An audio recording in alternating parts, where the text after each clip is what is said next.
everybody, and welcome to the Absolute Football Podcast, Absolutely Lower League, the show dedicated to everything from the EFL Championship, League One, and League Two. Final day football to talk about, and plenty of playoffs to cover. One is actually happening now as we speak. But of course, I couldn't do it alone, so I brought some pals with me. I think we've got Claire coming on a little bit later as well. So when she does come on, everyone pretend that we've already spoke about League One. She might even be watching it now, so it won't be much of a joke, but just pretend anyway. But someone who does love playing jokes and pranks, Dan. How are you and how's your week been? I'm all right. All is good in the hood. And yeah, I'm just, as that typical saying when you're just getting through the week, just living the dream, mate. Living the dream. Are you actually living the dream, or is it a bit of sarcasm? I'm sat here in a Burnley shirt and SpongeBob pajama shorts, so I guess, yeah, I am living the dream. I love It covers my bikini bottom, so I'm happy. Exactly. But you are officially a Premier League club. Officially. I'm just fuming you couldn't have won it. Like, none of us like Leeds on here. Sorry to all the Leeds fans watching. Trust me, I will get into that. I will get into that. That was something else that so late. Just, yeah. The whole country. I'm joking. If there is any Leeds fans watching, because I know we get a few, we're only having banter. Yeah, don't leave, because there's plenty of you. Join, bring your friends. But are you okay? All in all, are you okay as well? Oh, yeah, I'm really, really good, thank you. I'm struggling with hay fever a little bit this week. Pollen 2025 is in full force, but never mind. Jen, double pod buddy. I mean, it's getting a regular thing, this, isn't it? I'm loving it. It is. I'm loving it as well. It's good. It's good to be on twice a week. I do enjoy it. I remember as well, on a non-league show, which you didn't do, you said you have a rant for today. Are you still going to have that rant? Yes. That rant's coming, don't you worry. It's coming. I've saved it personally. Been waiting for it all week. Like, this is what's getting me through the week. How are you and how's your week been? I'm good. My week's been all right. Just chilling, relaxing, working, all that kind of stuff. But yeah, I'm doing all right. Good to hear. Rebecca, football aside, how are you? We will get onto that a little bit later. But how are you and how's your week been? I'm very well, thank you. Yeah, football aside, as you said, we'll get into that. But yeah, it's been a good week, getting ready for my holiday. Finished uni now, so second year's done. Yay. And I collected my sponsored shirts today. So I now have my Seb Quirk and Billy Krellin shirts. I'm very happy. Love that. And somebody who would love to see, honestly, I'm so chuffed we've got you on this week. I mean, we've added you to the group chat now. You're one of us. Whenever you want to come on, Drita. But honestly, after the scenes at the weekend, we couldn't not have you on. How are you? How's your week been? And have you recovered yet? Yeah, I'm really good, thank you. Have I recovered? No, because I still feel like it's a dream, honestly. Like, watching back any videos from Saturday or even Tuesday from the parade, it feels like a dream. But yeah, I'm loving life, so can't complain. Love that. I'm so excited. Honestly, those are the moments that make football the best thing in the world. Like, we'll get onto it later, but imagine being a Walsall fan, bottling the league, and then on the final day that happened to you. I mean, if I was a Walsall fan right now, I'd be in therapy. I'd be in therapy. Really would. But we will get onto that a little bit later. And of course, it's not just us. I love this. Every single show we get called legends on this podcast. So thank you so much, Kyle. Hope you're okay. We've got Kate as well who says, hey all. We've got Luke, Ori, everyone. Gateshead till I die. We'll be here next season no matter what. Love that. We've got Graham as well. Good evening, you amazing bunch. We've got Sean. Hey guys, hope you're all doing well. Glad Tuesday was out of the way. Very difficult time to say goodbye to a massive role model in my life. Positive news, we didn't lose Saturday and we didn't win. Hope you're okay, Sean. We have got Chris as well. Good evening all. Just finished work. We've had a lovely day at work. We've got Simon as well, who he says, hi all. Johnny, hi Shah, Dan, Jen, Dreesy and Rebecca. Hope you all have a great show. You should be watching the playoff, Johnny. Why are you watching us when you should be watching your football team? Nothing wrong with SpongeBob as long as the pants are square, Dan. Are they square, Dan? I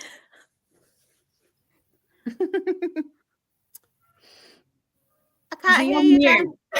You are mute. You are a mute. I am as well. I'm there saying, yeah, they are. They're made out of cardboard and just chatting to myself. Yeah, it's perfectly square.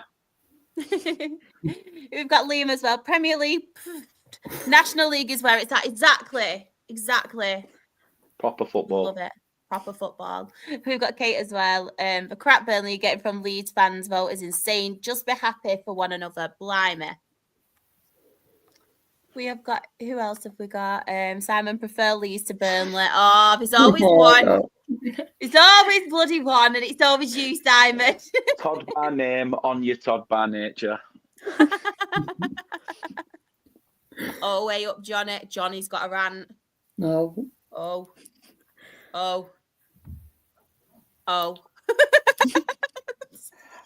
For a minute, I thought you were going down the Nessa route. Oh, Johnny, what's occurring? We've got our very own Ant as well, bless him. Evening all, not feeling myself tonight, so just having a watch tonight. I hope everyone's all right. We hope you're okay too, Ant. We love you. We love you and we miss you.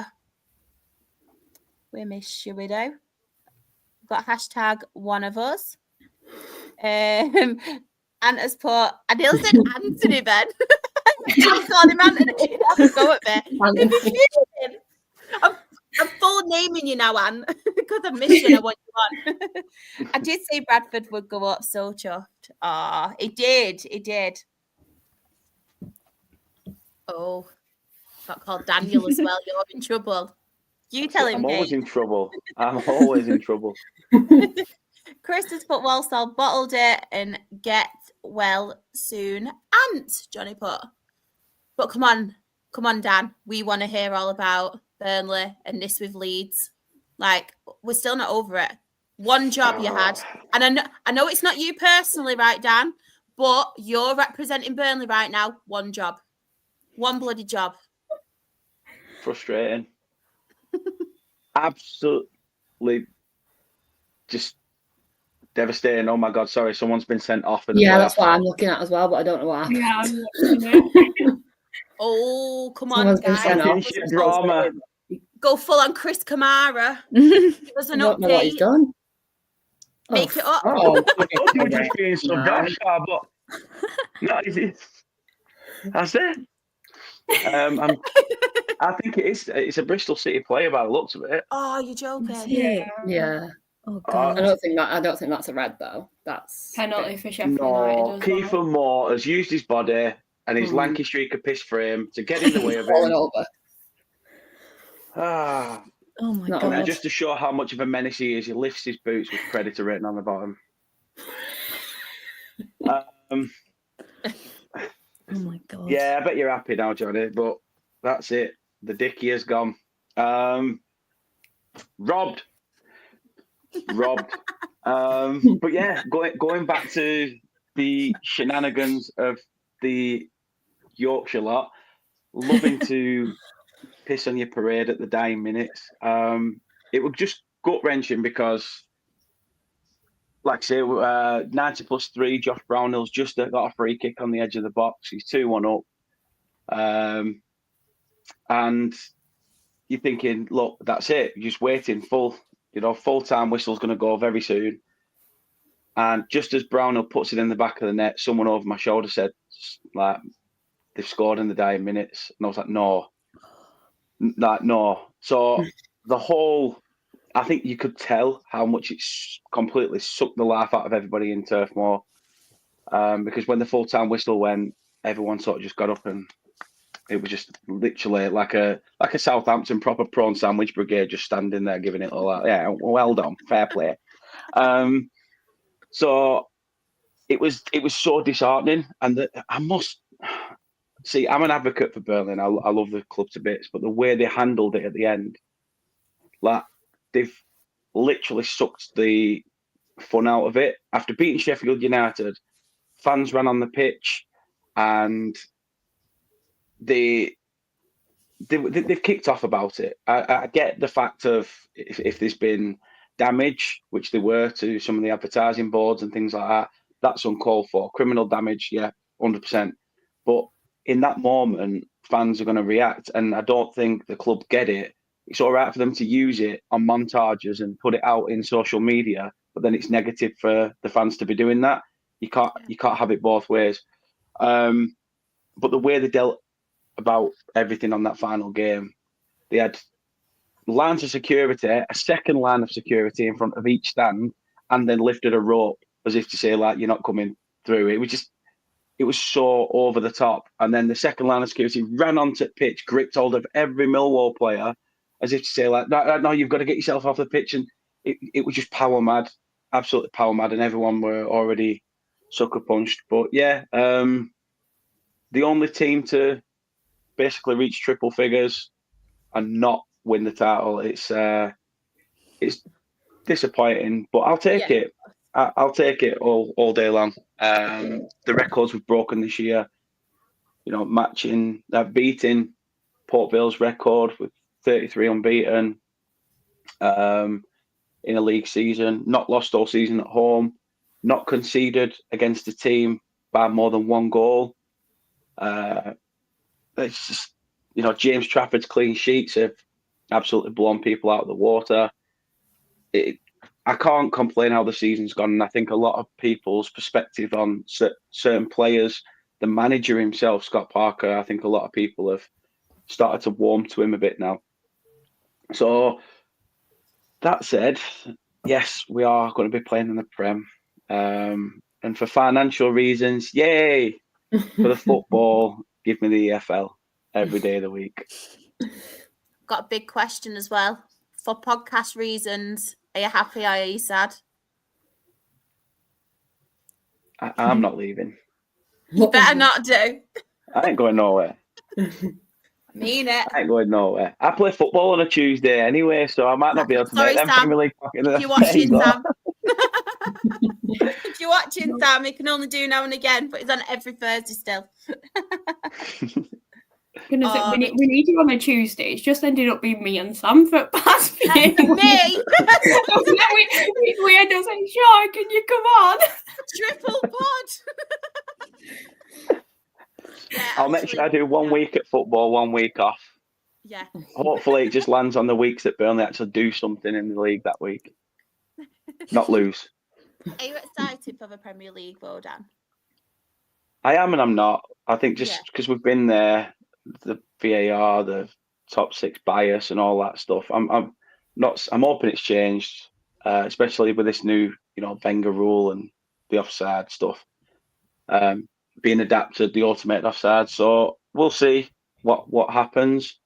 I know we're wanting to get business done before pre-season. Yeah. The guy that we've brought in says he wants to get players in so that they're there, ready to learn. So we've got irons in the fire already. But yeah, if you could have capped us as like finishing top 2 in the champ and then we just go again, I think you could ask every single Burnley fan in Turf Moor on that final day and they would have told you the same. Give us the EFL because it's so much better. So much better. Just really quickly as well, I wanted to say to Sam, hope he's feeling better because he was really poorly, bless him, on Tuesday. So the Premier League pod had to cancel. And one thing about Sam, and I'm going to say Sam, he texted me, right, and it felt so bad. Like, it was like, I'm really, really sorry. I'm really sorry I have to cancel. And literally, Sam, I don't know if anybody like in the chat knows how much Sam actually does for this podcast. Like, without Sam, there would not be any of the thumbnails, any of the clipping, just the podcast in general. So, honestly, like, get well soon, Sam, and never, ever worry because you do so much for us and we all love you. So I just wanted to point it out because, honestly, like, he doesn't get the credit he deserves, Sam. He doesn't. Yeah, 100%. Amazing. You're still not having Dan though on a Premier League. I'm only joking, Sam. But yes, let's talk the rest of the results. I'm going to come to you again, Dan. Yeah. Any standouts on here or any you do want to speak about? Like I say, I just as soon as I saw it, then when you put it up and I just saw Leeds in green, it just annoyed me again. I should have put them in a different colour, shouldn't I? But one time I don't make a mistake. I think. You know what? I'm going to say the West Brom Luton game. I think Luton tried to give themselves a fighting chance. I think they went 1-0 up in the game as well. I'm not sure actually, but yeah, what will be will be. They lost. It's sad for them because I put them in the Blackpool and Huddersfield sort of category where they've had their little rodeo in the limelight, and now, you know, it's come back to bite them in the backside. Where back-to-back relegations is very, very tough to take, especially for a team that's announced stadium expansion plans. You know, I think they've added something along the lines of, they managed to keep some of the bulk of the squad that came down. Yeah. So I don't know how that's going to pan out. You know, the likes of Carlton Morris and stuff like that. So I feel for Luton because they were everybody's underdogs, you know, a year ago, and now it's, you know, it's sad to see them go. But yeah, it's been a quite topsy-turvy final week of the Championship, and you know, like I said, Blackburn at one point were in the 6th position, and then, you know, I had some sort of smile at half time, so that was good that they finally got knocked back out again. So yeah, it's been such an open Championship this year from both ends. It's been nice to see because it was there for the taking for anybody. And Johnny's asked, are you happy that they drew with Blackburn? Yeah, it kept them out of the playoffs. 100%. 100%, because I'll tell you something now, if it was down to the final day, but still, for us and Sheffield United in second spot, either way, I reckon you'd have let Blackburn, they'd have just gone absolutely AWOL on them. Yeah. The one time I actually can say something positive about Sheffield United is you did all right then. But I hope Bristol City win. Me too. We do have a match report from Anne. So obviously Sunderland 0, QPR 1. He has put match report for QPR. We are shite. 2 massive games now. I'm nervous and confident at the same time. If we show up, we win both legs. Just worried about us showing up. And yeah, he put, we were shite, sorry, ha. And then this made me laugh as well. Graham put, Sean, have you hacked Ant's account? I was thinking exactly the same. And Richard has actually put, and what worries me is your form is the worst. They have been recently quite dire, haven't they? Obviously, it's Sunderland, especially form-wise. What do we all think of Sunderland at the moment? Yeah, I feel like they've fallen off a little bit. Like, I don't know if the confidence is a bit low in the players or what's going on, but they definitely seem to have fallen off a little bit. And going into the playoffs, you're going to want your form to be good. So if I was a fan, I would be worried as well because you just don't know what's going to happen in the playoffs now. I said a few weeks back as well that they're going to, if it wasn't for all that form they had early doors of the season, technically they have done, and no offence here, Ant, but almost like a Championship Walsall, but got lucky in the end because they'd already secured enough points that teams around them still couldn't touch them.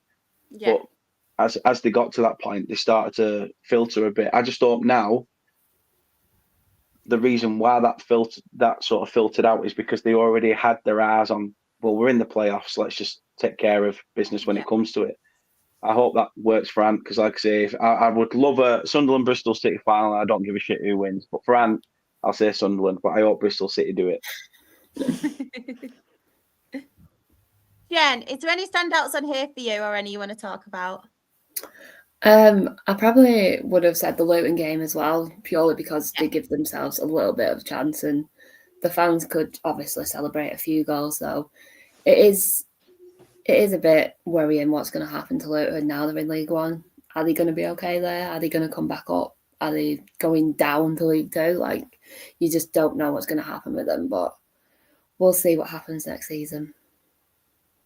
Yeah, I completely agree. I feel like, don't get me wrong, it's good what they've done with obviously investing in the stadium, obviously the future. I think that's good, but I think that's kind of took it away from the footballing side and putting it into the budget and the footballing side this season, obviously players wise. So that's took obviously its toll on it. But yeah, I agree with Graham. Luton in League One with parachute payments. That's something else, isn't it? I thought it got filtered out though. I thought it filters to the other clubs. Oh, I'm not sure. Or is that only up on promotion? So let's say if we go up, well, if we have gone up, so what we would have got in parachute payments will now get distributed amongst the EFL. Mm-hmm. Yeah, Luton won't get parachute payments in League One, Simon put. Interesting. Oh, Lucas put. Yeah. Hull.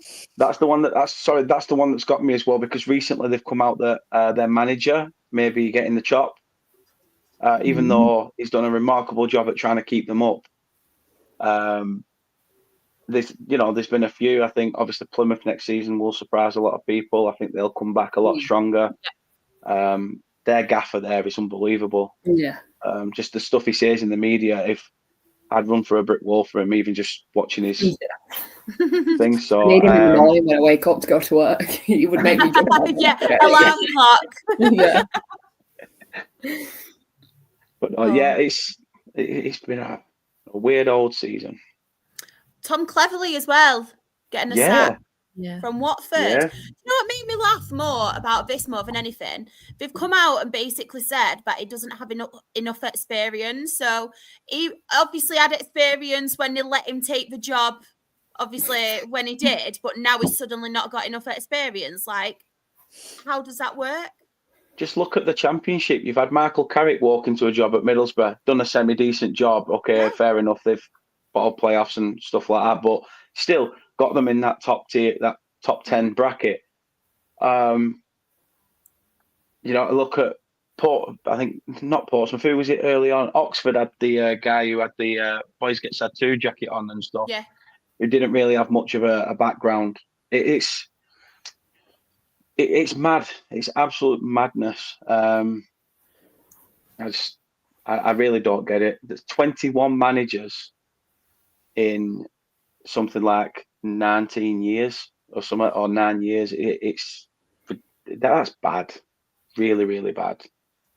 That's his name. I just don't get it. Like, it's just what they come out with. Like, he's not got enough experience, but you've let him stay there as manager for so long. So why change now? And I don't think he's done a bad job, to be fair. To him, I don't think he's done a bad job, but it just gets me like, who are they going to get now? And it's going to be the same cycle again and again and again. And you can't keep doing that. No. Richard has put Watford have no money, had to sell their best players. No wonder they're probably paying managers off still. Like, the amount of managers they must be paying off. It's a joke. I don't get how much money the Pozzos have got, because they must be more loaded than what they're saying. I was just gonna mention that, Anne. Yeah. Ridiculous. It's crazy. It's honestly, it absolutely baffles me. Absolutely baffles me. Rebecca, any standouts for you on here, or any you do want to mention? Derby County. I mean, securing the Championship for another season. It has been like, their comeback has just been incredible, and what Eustace has been able to do has just been, it just proves why he left Blackburn and the talent that he has under him to be able to get Derby playing as well as he did. And it is just what they went through, and with everything, it was just really good to see them staying up in the league and being able to continue for another season, and hopefully they can crack on a bit with him, especially because Derby don't deserve to be down at the bottom where they were, and I feel as though they do have quite a tight group and a decent lot of players. I mean, they have lost one of their loan players, in which I apologise to all Derby fans. I am very happy that Harrison Armstrong is back at Everton, but he has been, I think he got nominated for like Young Player of the Season, and he joined them in January. So it just shows the impact that he had on the team as well. And it's, when I see his celebrations. Love that. Johnny's mentioned as well, obviously, when we were talking about managers, it's looking like Danny Rall could be leaving Wednesday. Hasn't he been linked with Southampton? Yeah. Pretty sure he's been linked with Southampton. That was the main one. My uncle's a Sheffield Wednesday fan, and he's even said that this is a manager who, given the right guidance from above, he's even changed his tune on Chansiri. At first, when Chansiri came in, he was like, "This is brilliant, going to be great for Sheffield Wednesday." And I knew that were coming at some point. Wednesday. But yeah, he's a cracking manager, and I think he will manage in the Premier League one day. But again, he just needs that backing. Chansiri is just a guy who wants his name on a shirt, and that's it. Yeah. Kyle has said as well, I can't wait for next week's podcast. I might be a tiny bit tipsy watching it, though, as it's my birthday and I'm getting old, lol. Well, you are in great hands. You have got Anne hosting next week, because I have a certain game I need to get to and a certain pie that's waiting for me. Gotta get that pie. I've got to get the pie. Lucas put as well, I cannot remember a manager stopping for a long time at Watford. And Graham has put, our second leg is next Thursday. Ooh. Drita, any standouts on here for you, or any you want to mention? Obviously, we'll go on to League Two later, but I obviously was looking at which teams would get relegated from the Championship and potentially be in League One. So obviously my eyes were on Cardiff, Luton, Derby and Stoke game as well. I was just keeping an eye, but like the Norwich and Cardiff one, I'm so surprised with Cardiff getting relegated. I'm very surprised, just because I thought early in the season I thought they'd do something to keep them up, and obviously now they're in League One. I'm trying to think of any that we've not really spoke about. I don't know if Simon's in the chat still and obviously wants to speak about Coventry. I think we've covered pretty much all of them, haven't we? There was a lot of draws, weren't there, for like last day? A lot of draws, to be fair. I tell you what, Bristol City's game coming from 2-0 down to put themselves back into the playoffs. That was something else, because of how late they left it. Yeah. Because I think at the time, like say, Luton were losing, so it wouldn't have made any difference for Preston's survival hopes. But then Preston take a 2-0 lead, and they pretty much think that's it, we're safe. And maybe they took the foot off the gas in the second half. I'm going old manager talk now. Took the foot off the gas. But it's those fine margins. Going down all these routes, and Bristol City just managed to do the job. And I think that's what you need. Obviously, I know they're currently 1-0 down now, but it's that sort of fight and determination to see a game out that puts them in good stead in this playoffs. Completely agree. Aled has put, my daddy's aiming to be pitch side for the Rochdale game. Oh, I love that. Graham has put Cardiff are a mess off the field. They are. Yeah. We did mention this one as well. That's probably mine, to be fair. The West Brom Luton game.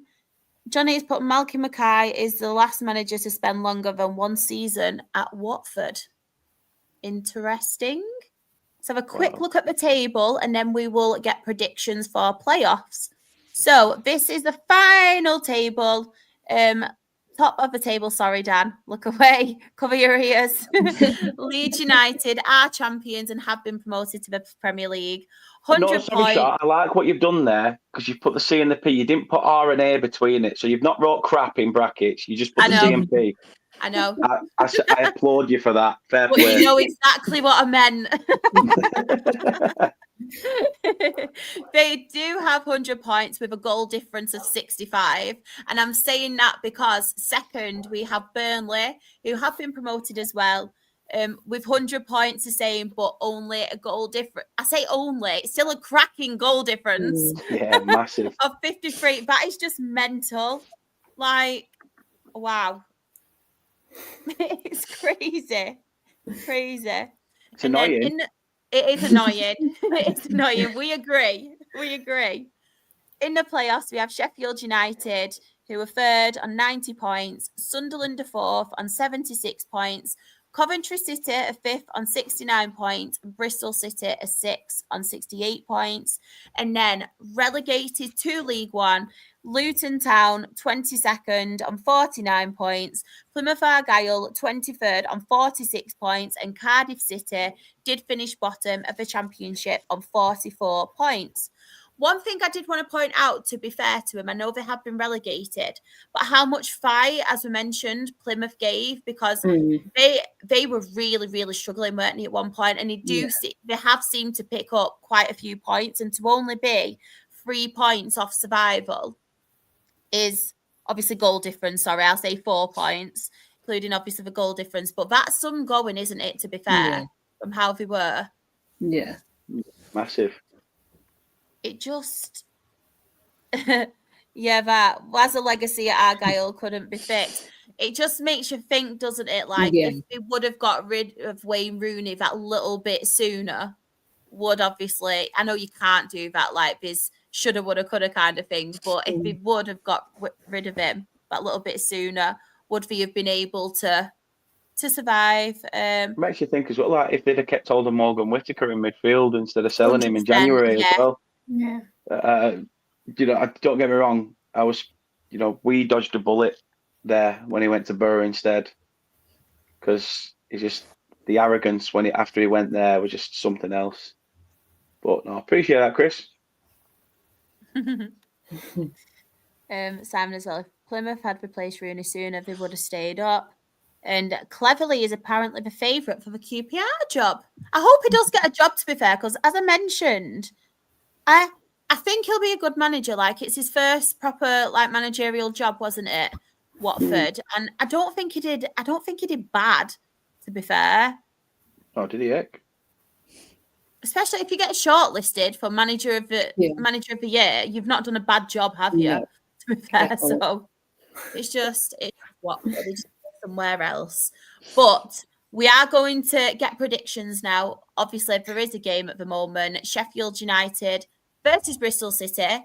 Sheffield United are 1-0 up, but I want to get your predictions for this game. So who do we think is going to win? Sheffield United, Bristol City, obviously, the 2 legs. So Dan, I'm going to come to you first. Sheffield. I want Bristol City, but I just think Sheffield United are going to do what they've done all season and shithouse their way to a final and then lose it. Everyone in the chat as well, you can have your say. Jen, Sheffield United or Bristol City, who are we going for? Yeah, I'd have to say Sheffield United as well. I just think they're gonna do it. I don't think they'll go up, but I think they'll get to the final and they'll probably lose to whoever else is in the final. I just don't. I think they'll bottle it at the last hurdle. Rebecca? See, I want to say Bristol City, but it's one of them. I think everyone's just going to say the same. You just can't see them doing it, especially with they're 1-0 down at almost at the minute as we speak, and then it's like they've then got to go to Sheffield United. So I do think it's going to be Sheffield United that do it. But I hope that the podcast curse comes on here of we've all said Sheffield United and we jinx them. Yeah. Treaty? Yeah, I agree with everyone else. I want Bristol City, former City player, Mackie Wells plays for Bristol City, so I want them to do well. So, but I think it's going to be Sheffield United. Oh, I'm going to go for, I think Bristol City will do it. Genuinely, I think Bristol City will do it. Sorry. I know I'm going different, but I can't bet against him. I don't know what it is with Sheffield United, right? I just think in the next round they'll bottle it. Sorry, Johnny. Sorry, Johnny, but I do. Let's quickly go to the chat to get. There's a lot of people saying the finals, so we'll go for it. So Graham has put Sunderland, Sheffield United final for me. Obviously, Kyle is a Bristol City fan. This is why I went for Bristol City, Kyle, for you. Sheffield United because they 1-0 up. That doesn't mean anything, no. Doesn't mean anything if you 1-0 up. You never know. Even if we get to the final, we won't go up. I love the confidence, Johnny. I love love how much you rate your team. Chef Cov final, easy. Oh, 22 points difference. Bristol City will defo win. And Sheffield versus Cov for me. So obviously we do have. I don't care. And I tell you, they're going to do it. They're going to do it. I've got confidence in them. And Simon has put Sheffield United Cov final. So the next game, Sunderland Coventry. Dan, I will come to you first. Who's your winners for that one? Cov. Oh. I don't want Hamface doing it. I can't start. He does me head in.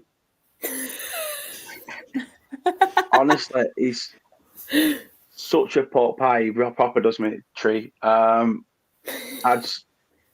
know what? I slagged Frank Lampard and I said I didn't even want him as Burnley manager, but I cannot throw my hand up and say, well done for the job he's done there.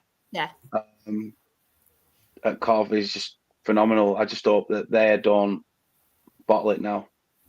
As much as I hate them because their fan base is just as fickle as Leeds, to be fair. But it's like trying to pick out of a bad bunch. But if it was Sunderland in the final, if it's Sunderland in the final, you're doing it, hands down. Sunderland are doing it. Oh, he's backtracking now, Ant. Well, I forgot you were in the chat. You said if it was Chef Cov, Sunderland weren't even a thought. just starting the drama. Itchy nose, there's an argument brewing. I got an itchy nose. I thought it was my hay fever, but it might be me and you arguing. Jen, who are you going for? Sunderland or Coventry? I've got to go Sunderland. I think somehow they're going to do it. They've got Joe Bellingham. I watched the little video that Sunderland put up before and the smile that was on his face. Like, I can't bet against him. I can't do it. I just love him too much. Treaty. Yeah, I'd go Sunderland, I think. I don't mind them as a club and I think they'll do it. They deserve to do it. Yeah, why not? Rebecca? Sunderland. I feel like they've been saving themselves. Like this little dip has been them just being like, we're in playoffs, it's fine, we'll go for it now. Like that's it. I'm gonna go because I cannot bet against Sunderland because I love Ant too much. So I am going to go for Sunderland. So with all of our predictions then and who we've gone for in both games, so mine is obviously a Bristol City Sunderland final. So we're going to go for who you think will win the playoffs based on your predictions. So I'm going to go for Sunderland with mine. So that was my final. They are my winners. Dan? Sunderland. You didn't even go for him. I thought you said Sheffield United or Cov. So that's why I said Hamface, because I was talking about Wilder. That's why. So clearly, you've got a bit mixed up in this whole thing. I have. You know what? I was drinking last week and I understood it more. This week I'm not. So yeah, Sunderland. Oh, I've had a right mare. Jen? I can't speak now. What's it? I'm going to go for Sunderland. Rebecca?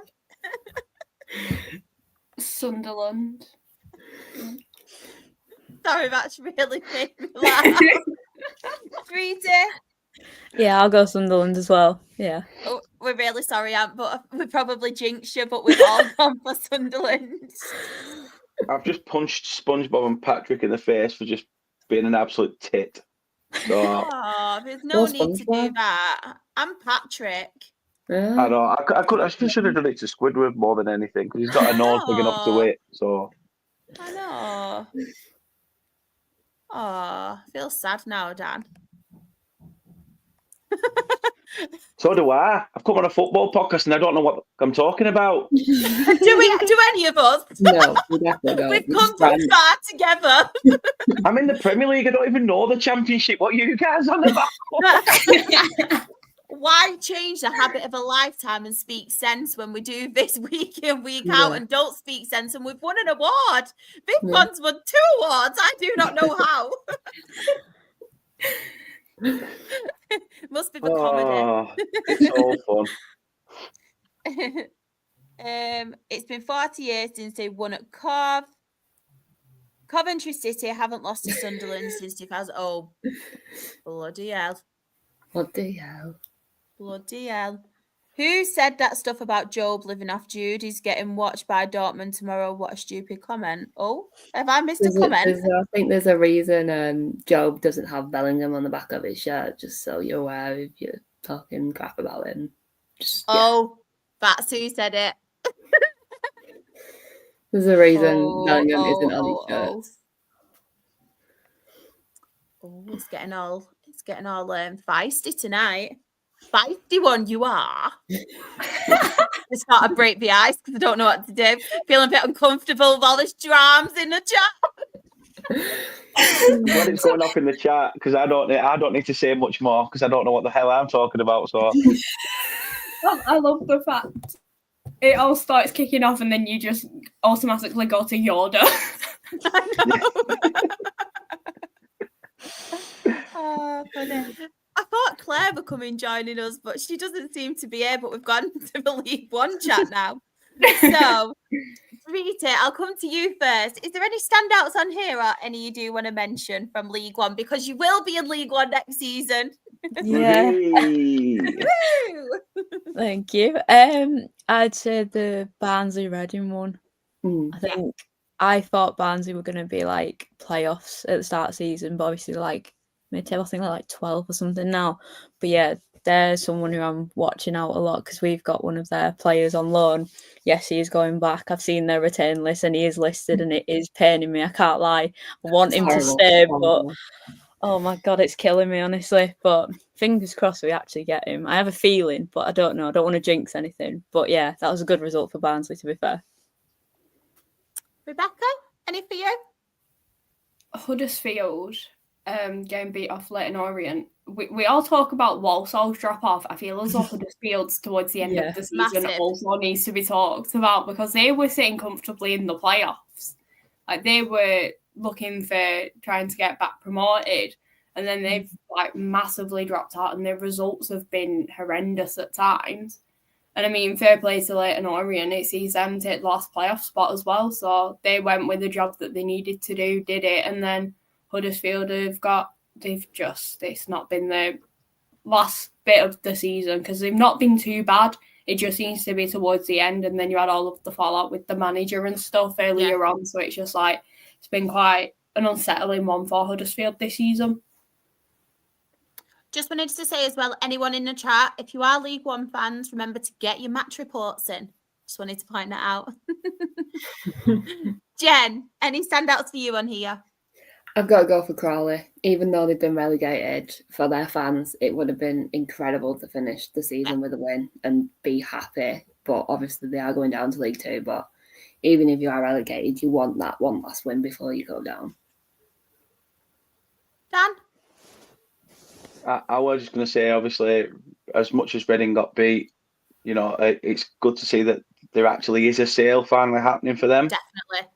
As well. That's massive. And I think next season they'll come back stronger. You're narrowly missing out on the playoffs just because of Leyton Orient's form has been something else. It's going to be a very tough game, which I'm sure Claire's really looking forward to on Saturday for Orient and Stockport. But it's teams that growing up in the 90s and stuff. These are teams that were actually in, the Division 1 playing, Burnley and stuff. And you were thinking, same with Bradford and things like that. It's mental how much football has changed, where clubs are.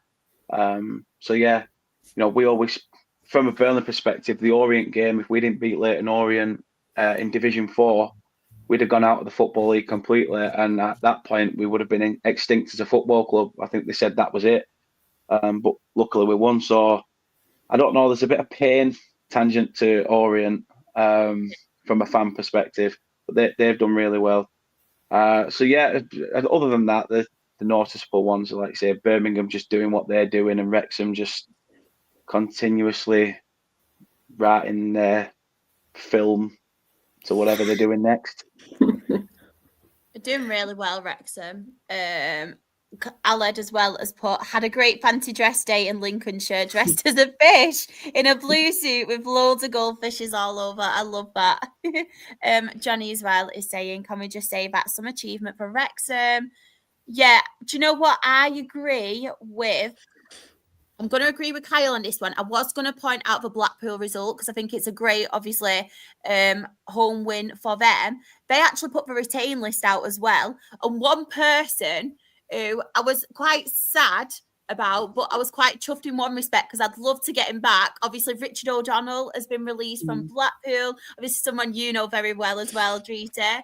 I know he's been doing all his coaching badges and stuff as well.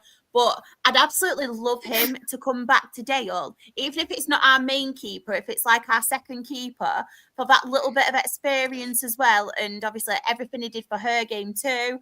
I know Jordan Rhodes has been released as well from Blackpool. He's obviously a striker with experience for the lower leagues, potentially. I think that could be a good one. But from a Bristol Rovers point of view, obviously they have been relegated, but the return as well of Darryl Clark, he's gone back to Bristol Rovers, and massive. I love Darryl Clark. I think he's one of the good guys in football. I love what he's done for them previously, and I think it's good for Bristol Rovers to have that familiar face. I know we've spoke about it from the Morecambe and the Rochdale point of view. It's always good having that manager who knows the club, especially after a relegation. So I think hopefully he could stabilise them back in League Two, and it could potentially, obviously, then be pushing for playoffs again, because they're one of them clubs, aren't they, Bristol Rovers? They do seem to yo-yo quite a lot between League One and League Two. So I just wanted to point that one out from that Blackpool Bristol Rovers game. Another one that I wanted to mention was obviously the Wycombe Wanderers Stockport County game, because I know Wycombe have been on a little bit of a downward spiral since obviously manager went to Luton, didn't it? They brought someone else in, and then as much as obviously they've been on that little bit of a downward spiral, I think it's a fantastic result, especially away from home for Stockport. We mentioned it last week with obviously Dave Challoner and what he's done at that club so far. I think it's phenomenal. But just seeing Stockport, and I'm going to quickly go to the table now, the third, it's amazing to see, the promoted teams from last season. You've got your Stockports there. You've got, obviously, I've got a massive mind block now from last season. Wrexham, obviously, that's one of them. Wrexham have been promoted. And I just feel like football as a whole, but especially from League Two and League One, you look at, and you mentioned it as well, Dan, look at all them teams in League One now. It's getting stronger and stronger each year, I think, from my opinion. You think of the relegated clubs that are coming down into League One, it's going to be so challenging, and there's some massive clubs in there, isn't there? You used to think going down to League One, only a couple of years ago, you had the likes of Leeds, Southampton in there. And, these teams, when Bolton went down, Reading went down, they'll come back. They'll go down there, rebuild, come back. But, it's not as easy. It's really not as easy. They found that out the hard way. Huddersfield gave a good account of themselves towards the back end of the Championship season, similar to what we were saying earlier with Crawley getting the win. And then this season they've just flopped. It's been mad, absolutely mad. Again, this is why we love the EFL. This is why we do it. because football is it's a crazy game. With one, sorry, Rebecca. No, you're fine. You go ahead. Did you see how many players Huddersfield let go in their retained list? Yeah. It's like their whole start, like, wasn't it like 11 or something? So that's just a whole squad gone near enough. It's mad. I think 7 of them had played over half of the games last season as well. Yeah, just had a big player out. One thing I did want to mention as well, I know obviously Graham's in the chat, but Charlton, like, I'm so chuffed for Charlton. Obviously, they've secured a playoff place as well. Great final win at home against Burton Albion. Just wanted to point out Manchester United have scored, by the way. It's come through on my flash score. But I'll get it in there first before anyone else does, like Chris or anyone. I'm being a party pooper today. But yeah, I think Charlton, obviously, and it's so good to see because Graham's one of our... Oh no. Oh, she's buzzing now. 1 minute, it's on. Just pause for a moment while I watch Mason Mount, everyone. Sorry. What goal? Yeah, Mason. Oh, he's on fire. Sorry, everyone knows. My sister Amy is in the chat as well. She loves Mason Mount as much as me. But she's married, so he's mine. Right now. I'm taking kids. Yeah. Sorry about that. I just had to watch that. And we've got Ben, our very own Ben. Up the claret, up the ackee, up the shrimps, up the dale, up the bantams. Congrats, Drita. Oh, Ben, come and join us. We miss you. Even though I only saw you on Monday. I'm getting withdrawn. I love Ben. I do love him. I was about to get some love from Shab and bloody Mason Mount upstaged me. Yeah, sorry. Sorry. Because Graham's been one of our, like, OG, like, people in the chat, like a lot of you have, to be fair, in the chat. It's always nice to see Charlton doing well because I remember the struggles. Like the first season I was on this podcast, Rochdale got relegated. Charlton weren't doing too well either. And then obviously we had all of our troubles and Charlton weren't doing as well again. But it's really nice to see, obviously, Charlton doing well. I love seeing, like, the people in the chat. As long as you're not Oldham fans. Only joking. What's Luke said? I think Shara's Mason Mount posters all over a wall. Yeah. Mason Mount and Mark White pictures. I went have my hair done, Shar. Can't remember style. Oh, come on, Ben. You know you want to join us. Come on, Ben. Peer pressure now. Peer pressure. Everyone say it. Come on, Ben. Come on, Ben. Hashtag. Come on, Ben. Come on, Austin. Benjamin. Oh, man. So, I will read out the League One table. Oh, even Johnny said it. Go on, Johnny lad. Hey. Go on, Johnny lad. This is your new job. Shouting, come on, Ben. You're one of many jobs. Come on, Stone. Oh, we love the banter, don't we? We love the banter. So, the League One table. Top of the table. Have I made you laugh there, Dan? Yeah, you've thrown me. You've proper thrown me. League One table. So, top of the table and champions, we have Birmingham City, who finished on 111 points. Look, 1-1-1. 1-1-1. 1-1-1. Oh, he's got another job interview. Come on, Johnny lad. Like I said, more jobs than Indeed, lad. We love it. We love it. Here, there, and everywhere. I know. What are you doing in Ryanair? A bit flag bearer, one going like your exercise. Yeah. Oh, go on, Johnny lad. I thought you I could see job. Johnny in a dress, proper cabin crew. I'm confused though. Have you been sacked from your other job then, or have you just gone for a different one? Oh, I was going for cabin crew. Oh, he has gone for cabin crew. Oh, nice. Nice. But yeah, sorry, I got a bit sidetracked then. League One table, top of the table and champions. We have Birmingham City on 111 points. Wrexham have been promoted. They finished second on 92 points. In the playoffs, we have Stockport County, who have 87 points. Charlton Athletic are fourth on 85 points. Wickham are fifth on 84 points. Leyton Orient are sixth on 78 points. And then relegation zone, we have Crawley Town on 46 points. Bristol Rovers, sorry, not Bristol City. What am I? Bristol Rovers. I'm just catching you out, Kyle. Oh, you cursed them as well. You cursed them as well, Shark, because Sheffield United have just gone 2-0 up. Oh, God. Not good, not good. Sorry, everyone. Sorry, everyone. Look at that. Oh, here he is. Yeah. So happy Ben, for you. Thanks. Oh, You're right, Ben. Oh, good. How are we? I'm good. You've literally saved me because I've just said the wrong thing for starters. I said Bristol City instead of Bristol Rovers, and I've cursed them because they have now gone 2-0 down. So you've saved my skin. So thanks for that, Ben. All right, that's what I'm here for. In 23rd, we have Cambridge United on 38 points, and then Shrewsbury Town finished bottom of League One on 33 points. Right, playoff predictions. So Stockport, Leyton Orient. Dan, I'm going to come to you. Stockport, they've been phenomenal. And Dave Challoner deserves a chance in the Championship, so go for it. Do it with Stockport. Jen?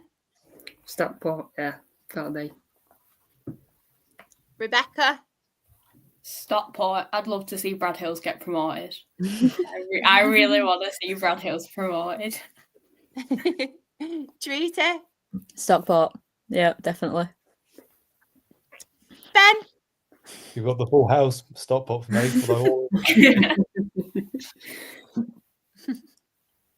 I'm going to go controversial. Because Claire's not here. I'm going to go Leyton Orient. Clip. You know me, I like to throw a spanner in the works. My predictions are always wrong as well, so I'm going to go Leyton Orient. Right, Charlton, Wickham. Ben, I'm going to start with you first. It's a difficult one because Wickham, you asked me about a month ago or so, you would said they would have gone more up automatically, but Charlton are just in unbelievable form at the moment. So I got back in here. I'm going to go for the Addicts. So yeah, Charlton to win, but it'll be very, very close though. Treaty? I'm not a huge fan of Wickham, so Charlton all the way then. Charlton all the way, yeah. Love that. Rebecca?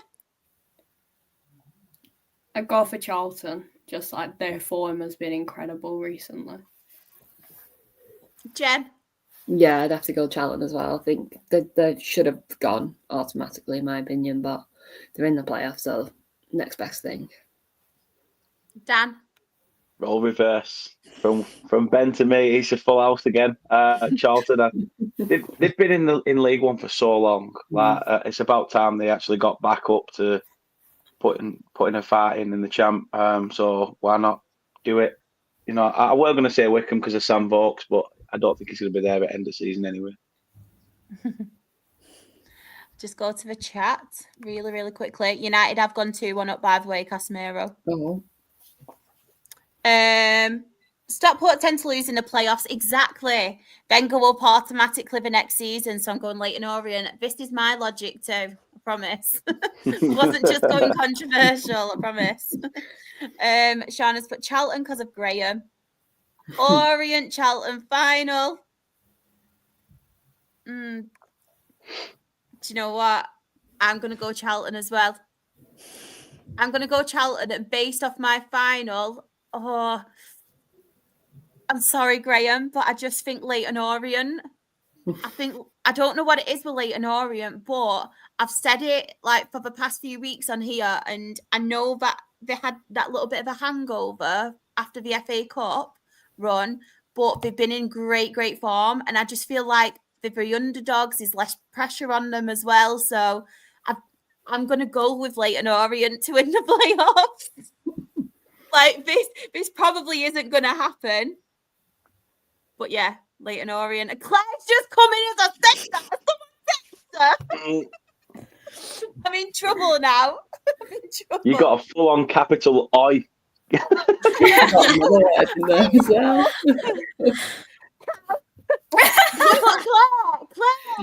jinx the teams. I'm doing it for you. I'm doing it for you. I promise. I jinx them all. Dan, save me. Say something stupid. Hi, my name's Dan. What's your name?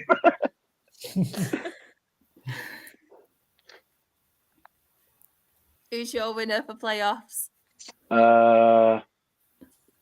Sheffield United. I just think they're going to be. No, I'm joking.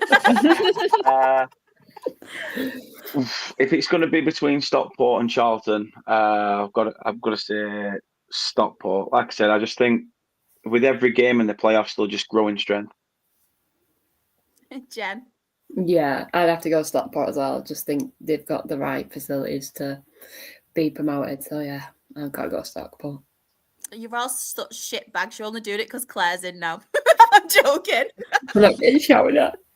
I've had these crossed all podcasts. What you on about? Rebecca? Stockport. But as I said before, purely because I want to see Brad Hills promoted. Rita? See, I want to say Stockport, and I really want them to do it, but I don't want another like Southern team next season when we're in League One, and I really want to go to Stockport, but I do want them to do well just for Claire, so I'll say Stockport so she don't kill me. Ben? Claire can kill me if she wants. I'm going with Charlton. At least I've got someone else, Ben. Me and you will stick together. Well, someone's let her off as well. Oh, I don't know. I just think Charlton have got enough, to be honest, to do it. But I think it will be a Stockport Charlton final. But wow, that was just uncool.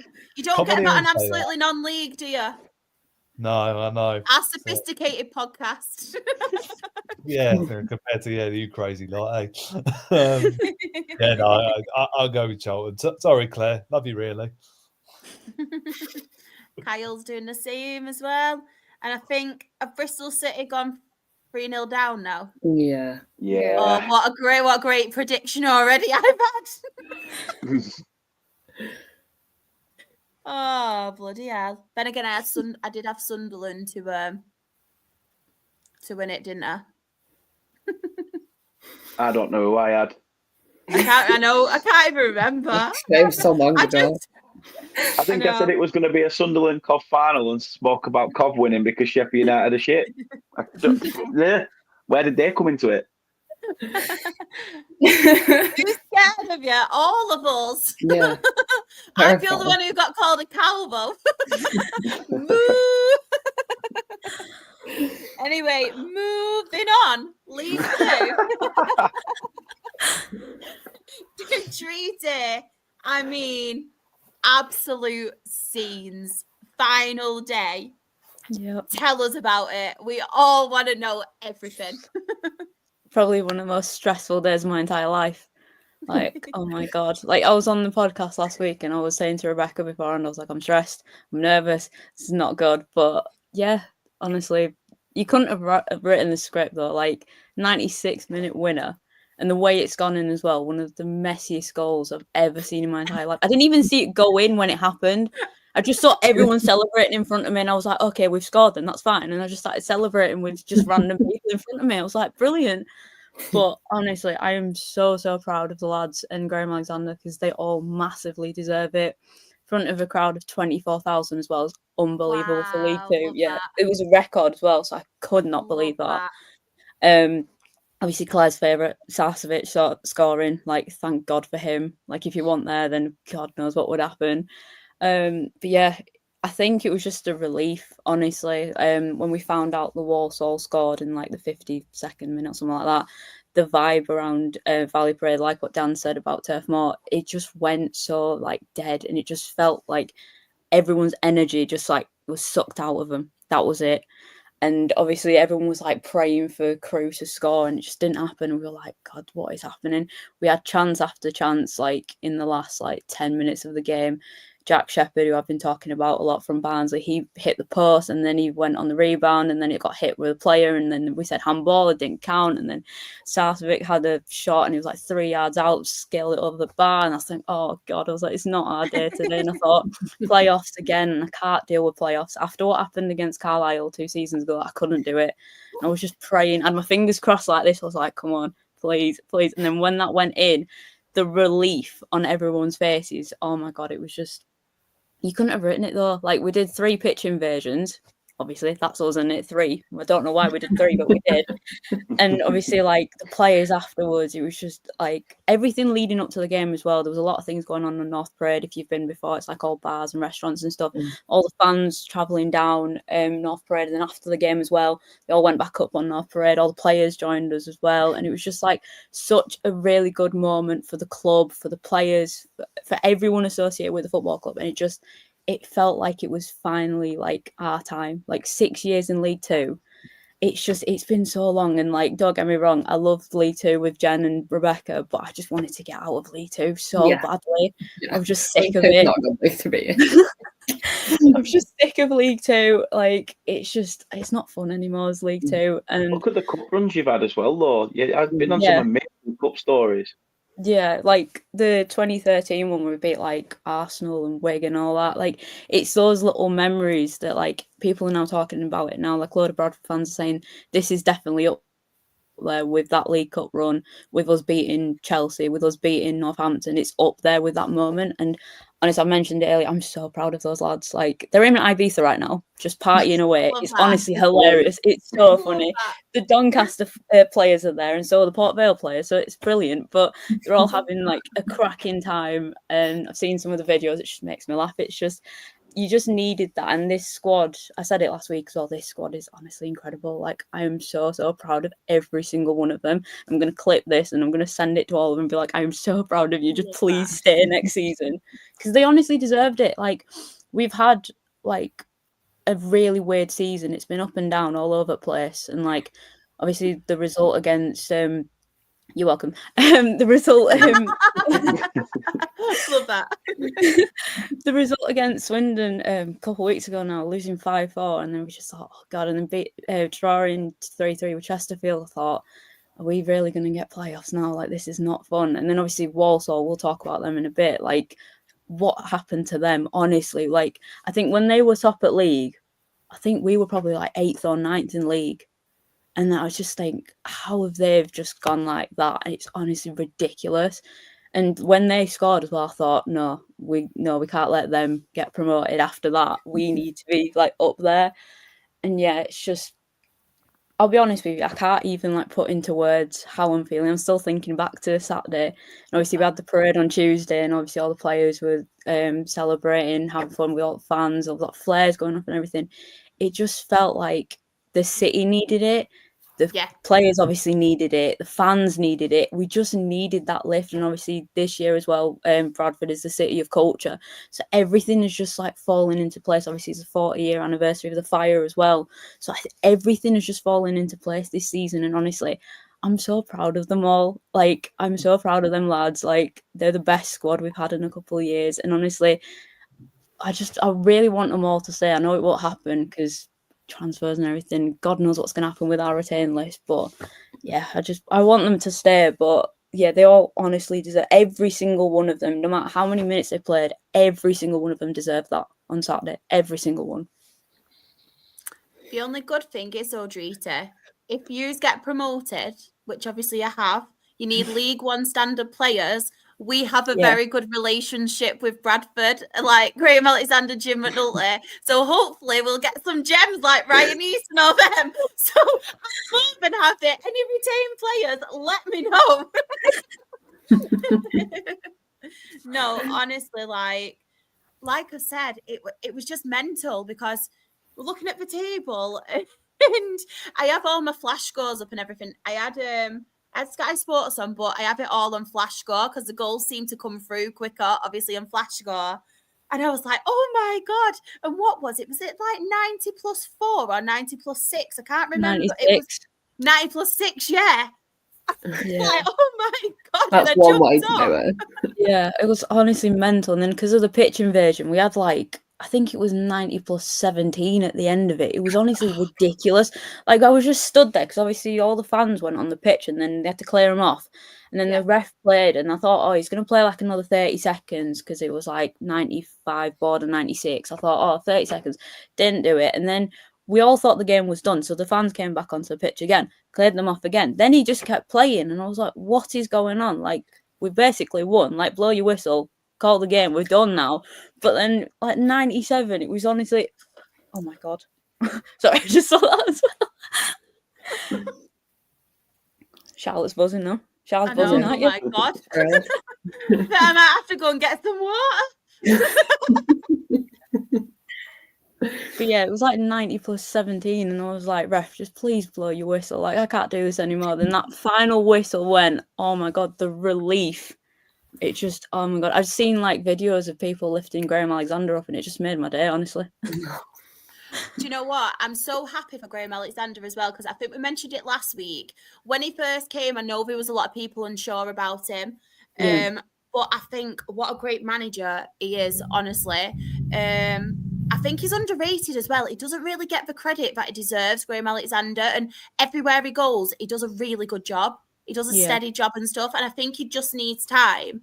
And it was one of them with Bradford, because obviously, like you said, when Walsall were clear, obviously, when we were looking at it like weeks ago on this pod, and we were like, oh yeah, Walsall, it's theirs. We didn't really mention Bradford. They were never the team, like when you came in and stuff and did your match reports, we were never really like, oh, Bradford this, and spent a lot of time talking about Bradford. You were just quietly going along your business and stuff.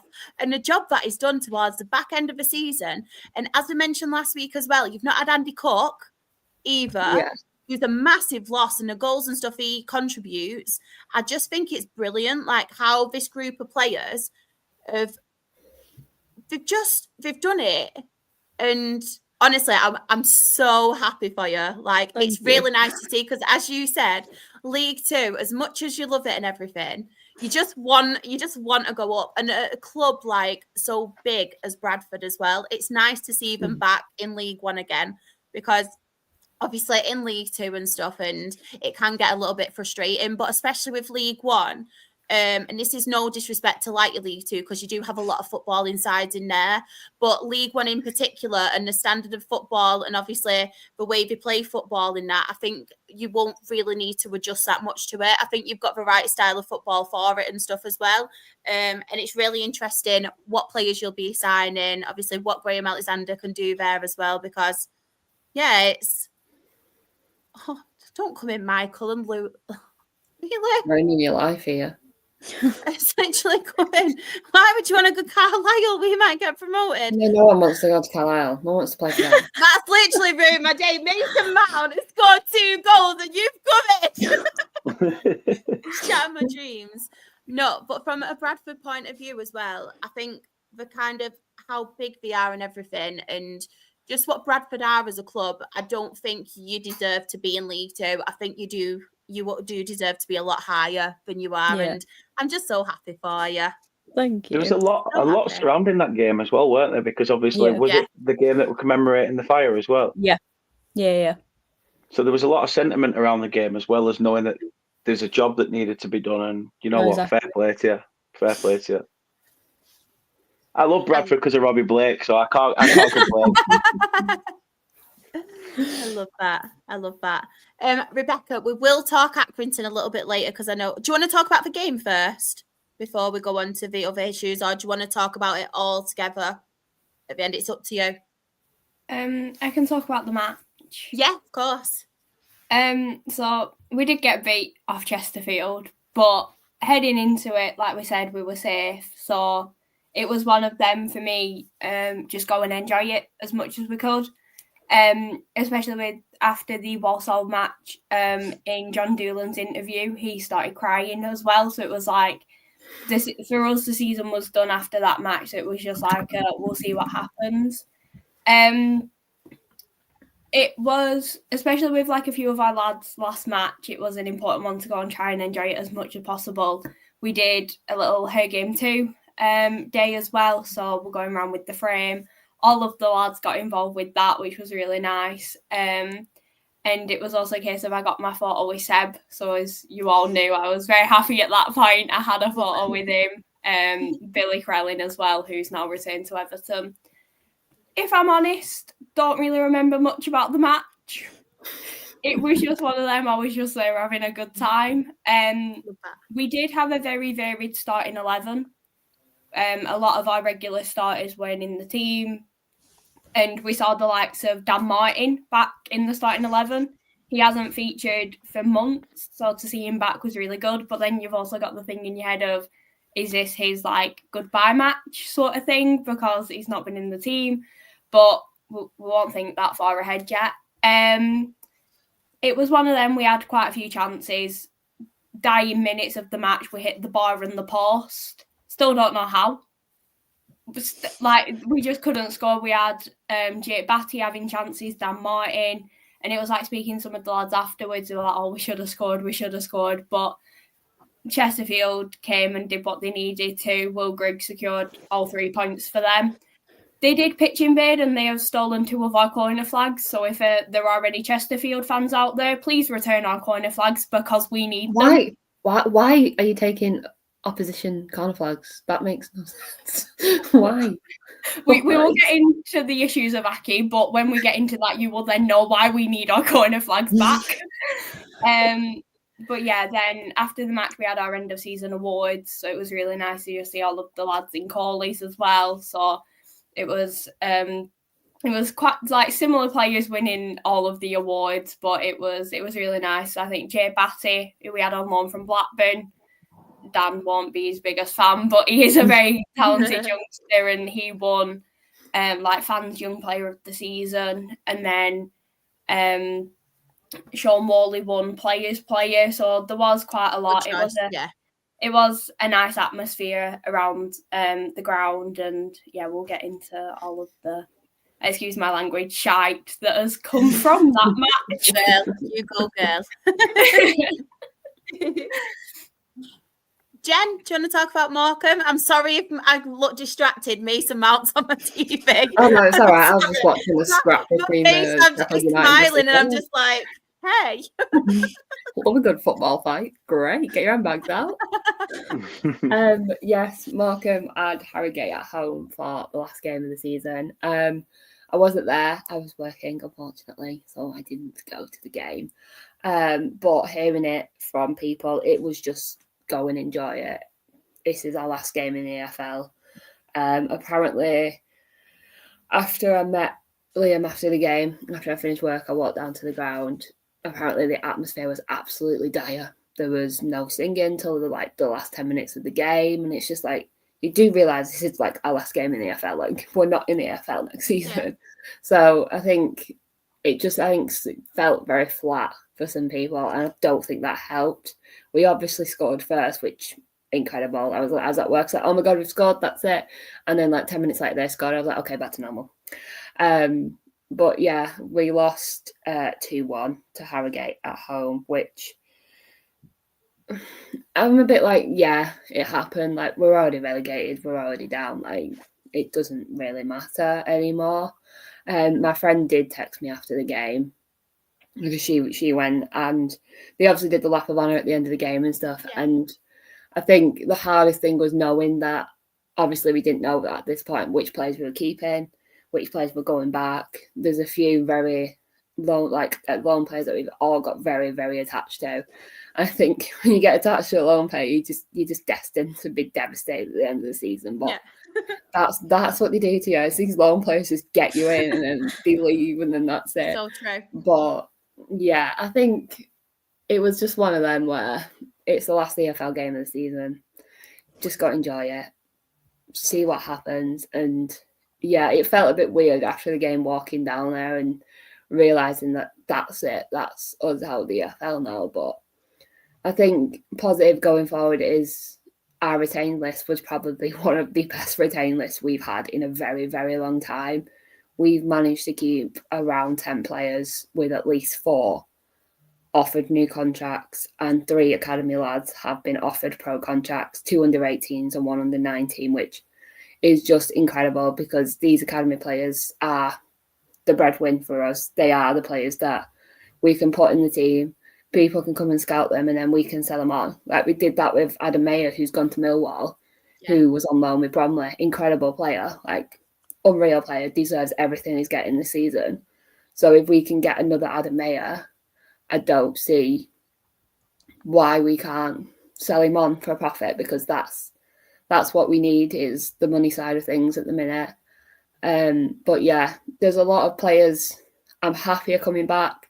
Tom White is one of them. I was a bit worried at the end of the season. I was like, please don't leave. I can't. I've got way too attached to this player. I can't see him go.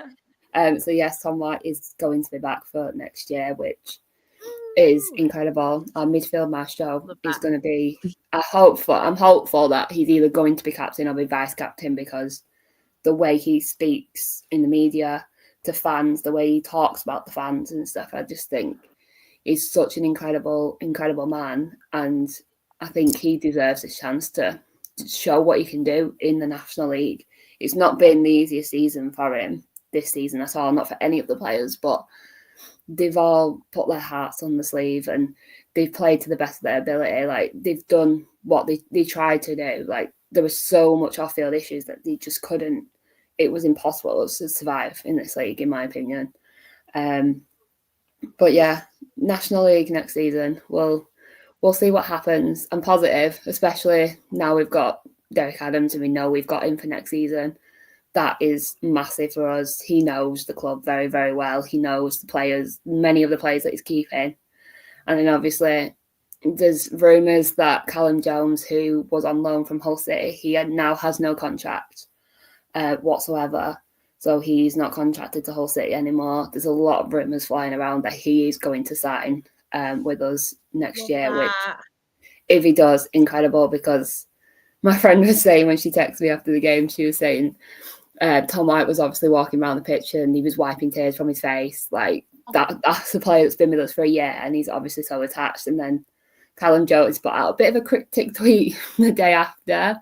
And it was something like, I can't remember what it was fully, but it was something like "back where we belong" with a shrimp. And I was a bit like, hang on a minute, you're not actually our player.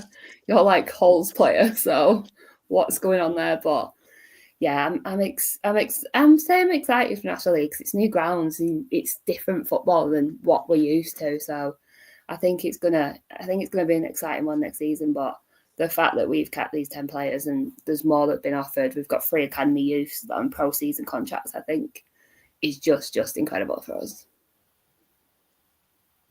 I'm smiling. I love hearing that again. Obviously, we had the pleasure of talking about it on the non-league one, but it just makes me happy. Yeah. Just makes me happy seeing you happy, Jen. Yeah. Love that. Love that. Right. The rest of League 2. Who shall I come to first? I don't know. Anybody want to answer? No. It's quite boring, to be fair. There's nothing exciting on the last day there. Good win for Wimbledon at Grimsby, because they've sort of hit a bit of a bad patch, haven't they, in recent weeks? And supporters have been concerned that they might even drop outside of the playoffs. I know they all wanted automatic promotion, but to get a win at Grimsby, who have been challenging themselves in that around that area, away from home as well, been a long trip for those Wimbledon fans, and I dare say they would have enjoyed that one, and it gives them a little bit of momentum now going into the playoffs. So again, as is anyone's game now, I think if you go into the playoffs on the back of a win, I think it does help massively, just for a bit of confidence and gets the fans on side again a little bit. So that would be my probably my standout from the weekend. Drita, any for you? Well, apart from the Bradford result, obviously. I'd probably say, even though I didn't want to say him, Donny and Notts County, just because if Notts County won, then we would have been in playoffs, and it was kind of that sort of game where it's a bit iffy. Obviously, congrats to Donny. Pains me to say that because of what happened 2 weeks ago, but yeah, fair play to them. And yeah, it's a bit. I feel like Notts County. I kind of thought Notts County might pull out a draw, to be honest with you, but it's what it is. Rebecca, any others for you? I mean, Walsall actually winning. I think that was a shock for everyone. I mean, they've not won many recently, and that was, to say that it went down to the wire with them and Bradford, it added to it, but then you're just like, the one match that, no offence to Walsall fans, we didn't actually want them to be performing because we wanted Bradford to be up for Drity purely. Yeah. So it was one of them. It's like, why are they doing that now? I know. But, I mean, big win for Tranmere against Newport. Newport dropped below us in the league as well, which I didn't expect. I thought like we'd be the ones that were just sitting above relegation, but I mean, Have a quick look. we finished 21st. Yeah, that was a big win for Tranmere. And then it's like the ones in the playoffs were just they knew that they'd got playoffs. The ones that got promoted, it just seemed to be a case of we'll just do whatever and see what happens. I just wanted to touch a little bit on Walsall. I know we've mentioned it like earlier on, but imagine being, and I don't know if anyone is watching in here right now who's a Walsall fan. If you are, I would love to know how you're feeling, because what a roller coaster of a season. I mean, being top for so long, was it about 15 points clear? Yeah. And then obviously Yeah. you're really close to securing automatic promotion. And then at the final seconds, them dying minutes, Bradford then go and score, and you end up in the playoffs. I mean, I would need therapy. I'm not going to lie. If that was me, I would need counselling. I would need therapy. I'd still be crying because, wow. You'd be gutted, wouldn't you? I mean, it's good that we're in the playoffs, and part of me is like, for those fans who have gone through all that, it'd be absolutely devastating if they didn't win them playoffs now. But it's just written that they're not going to. It's just I completely agree. I completely agree. I just feel like the way it's been going and stuff, and part of me is like, I want them to because of what obviously the fans have gone through, but then part of me is like, do you reckon it'll be a mentality thing now where they just won't do it because it's been like sucker punch and downhill like constantly? Let's have a quick look at the playoffs and who's in it. So obviously you've got Walsall, Chesterfield, and do you know what? Chesterfield have got some good quality as well. Some really good players, and obviously they picked up towards the end of the season. I think Chesterfield could do them, to be fair. That'd be a tough game. Really tough.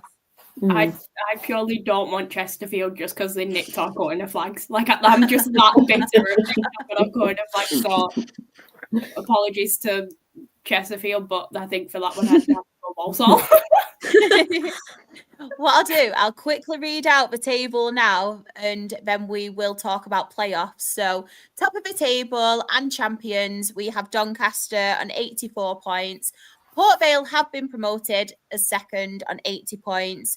Bradford City, Drita, final day drama. They have been promoted as well, 78 points. Playoffs, we have Walsall in fourth on 77 points. I feel really bad laughing, but like I said, it's like an awkward, nervous laugh, bless him. Fifth, we have AFC Wimbledon on 73 points. Notts County is sixth on 72 points. Chesterfield is seventh with that final playoff spot on 70 points. And then in relegation, we have Carlisle United on 42 points and Morecambe on 24th on 36 points. All right. I know, I'm sorry. I had a really bad moment then. All right. What was that bad? A moment. At least I didn't do the goal difference. Man, so too. Whoa. But yeah, playoffs. So, Dan, I'm going to come to you. Walsall, Chesterfield, who's going to win that? Chesterfield. Chesterfield.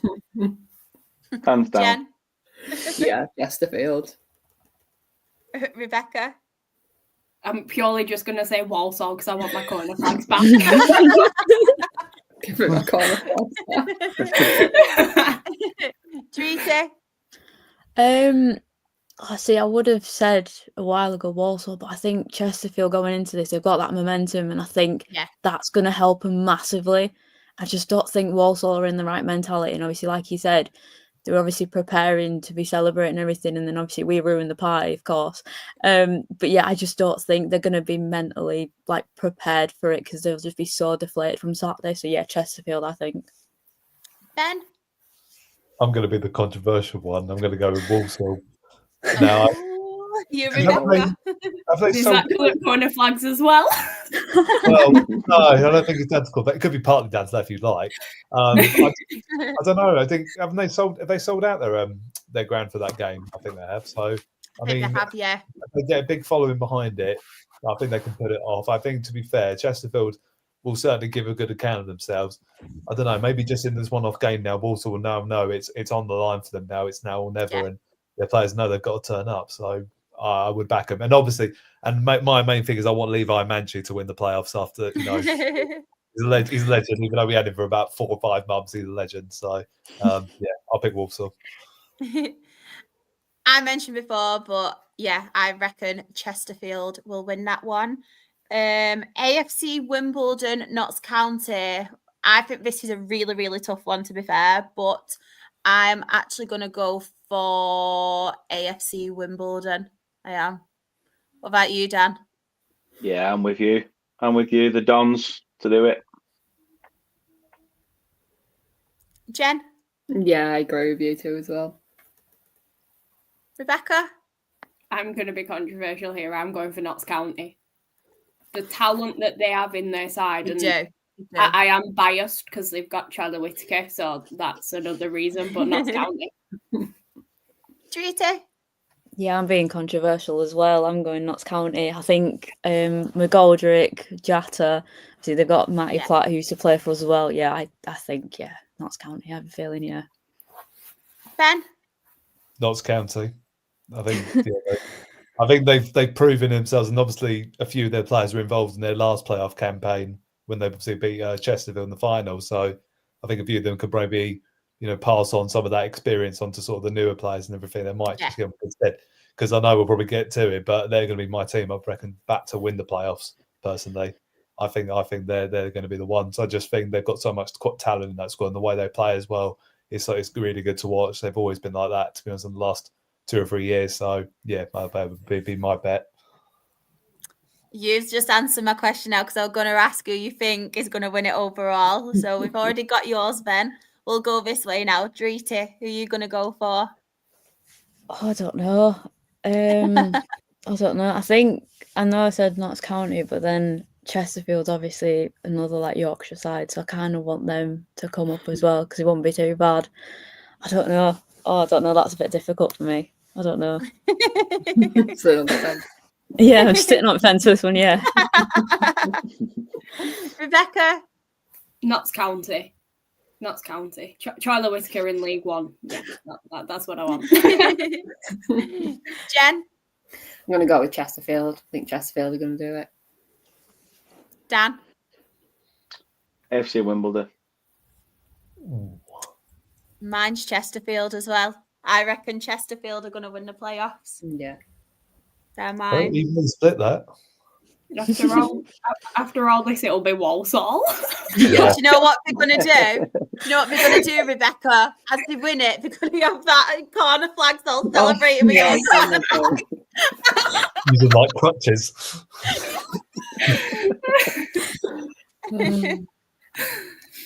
Yes, 2 promotions on the bounce. Yeah. I just wanted to talk to Luke as well. Up the mighty Carlisle. If you are a Carlisle fan, as I think you are, hands off Kyron Gordon, please. I love Kyron Gordon. She will come and find you. You know what though? I'm really hoping that's not true, because part of me thinks with Kyron Gordon, like, he had quite a tough time at AFC Fylde, and then obviously we've signed him. He's been captain for majority of the season since he got injured because obviously Ebanks was out. He's young, up and coming, and I feel like at Rochdale is really is playing every single game apart from when he was injured. I don't see why he'd go to Carlisle because it's not as if we can't offer him the money and stuff now, for a new contract and stuff. I feel like with Kyron Gordon, it's not as if it was a few seasons ago where we couldn't offer him them wages. So I think it'd be a bit silly from that perspective to go, but you never know. You never know. But no, please don't go, Kyron, if you're watching. I will clip this and tag you in it. We love you, Kyron. And Sean has put, can't not go to Dale and not have a Wigan kebab, Jen. I mean, I'd love you to come to Dale and have a Wigan kebab, but hopefully, fingers crossed, we'll be in League Two. I don't think it'll happen because I think Southend will be a tough game. Anyway. Just come and see me, yeah. Not count it. And Luke is saying who? Yeah, exactly who. You don't know who Kyron Gordon is. You don't have to take him. You don't deserve Kyron Gordon. You seem like a really nice chap, Luke, but please no. Please no. But yeah, that is the end of the football talk. But obviously, Rebecca, you did mention from Accrington point of view and the things that have been going on this week. If you would like to talk about them, it is all yours. I'm going to have to try not to cry, but I'll try my best. We've got you, don't worry. We've all cried on it before. Me and Shav had a right good face of crying. I know. I made Jen cry because her team got Chelsea in the draw, and I started crying for her and made her cry. I knew this point would come in, so I'm packed. If anybody needs any, just there you go. Share amongst the group. Yeah. So the day before Chesterfield, it came out and it has been announced that Andy Holt has put his last amount of money into the club and he's stepping away. This was expected, but we didn't really understand fully what was going to happen, so it wasn't as much of a shock. But what has come after it is, so he's put his final, I think it's 250,000 in, which is enough to just keep us in the league, and that pays us for another season in League Two. With that, it means that there's a lack of budget with anything else. So there's a transfer budget, so there might not be many incomings, players' wages, things like that could be affected. We still have no season tickets. We have no retained list. We've got no income. And it came out we have no academy. It was put out during the week that the board have said that we're having to stop our academy and let all of our academy lads go. So that is the age of 8 upwards they've lost their dream of ever trying to make it through our academy and playing for Accrington. We do have quite a few. Oh, I'm going. Don't worry. We're all right. Don't worry. It's okay. It's all right. No, because I'm going to cry because you're crying. We're all starting in a minute. Honestly, don't worry. We do have quite a few that have come through the academy, the likes of Dan Martin, Alex Henderson, Conor O'Brien. And last season, our season ticket promotion was the next generation. They have now, with the announcement, become the last generation to come through our academy. So with that, there's in the write-up of the reasoning behind it is because there's a lack of income coming into the club with everything that has been going on. And this is where there's a lot of questions that are being asked by fans, because a lot of this is being directed at the council, which I've said before with this, that the issue with Crawley's and hospitality is completely separate, and that is how it needs to be viewed by by fans and by people that are looking into what's going on at the club at the minute. In a write-up by the council, they had no idea what was going on. The collapse of our academy has come to a shock to them. And I feel as though it's one of them where both the council and the club need to take responsibility for what's going on and not keep deflecting off each other. One thing that I have seen a lot is we need to lock the council and our board of directors in a room together, let them argue it out, let them just do what they need to and come out with what is better for the club, because at the end of the day, the club is at the heart of Accrington. Without the club, there's not much left of Accrington. So it's one of them where they just need to argue it out, because we cannot be dealing with reading all of these statements week in and week out, not knowing what is going on. And at the end of this, with the lack of money and everything, we may not have a club by this time next season. I could be coming on here and saying that we don't have the money, we don't have anything to be able to keep running, which is one of the scariest things, which I never thought I'd say coming on here. With this, again, we've got no retained list.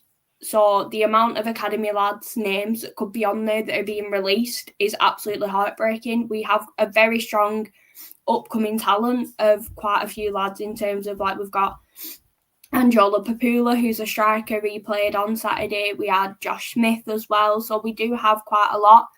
But there is just a case of we don't know what is happening to our football club. We really don't. And it is coming to the point where I don't really know what we're going to do. And it is honestly heartbreaking, because it's everything's being deflected to each other between the council and the club. So it's just one of them where they both need to take responsibility for this, because there is a lack of communication clearly between the two. But it is honestly at this point breaking the club. And in terms of losing the academy, there's jobs gone now. There's they're having to try and find places for hundreds and thousands of children and older players to be able to try and find somewhere to go. And it's just, we don't, at the end of the day, we don't know what is happening. There's unrest and there's questions being asked, because we don't know whether we'll be able to sign anyone. We struggled being able to sign National League players last season. Thankfully, we were able to sign the likes of Tyler Walton, and he's one of the greatest signings we have had for a very long time. He was outstanding. But it's one of them where it's just not doable now. We're going to have to let players go because we can't afford wages, is what it seems to be as well. And I don't want to keep turning it back to him, but that could mean Seb going. And that would absolutely honestly break my heart, because there is an extension there for him. He may have triggered that. There have been conversations with the club this week about the players that are out of contract with the option of an extension.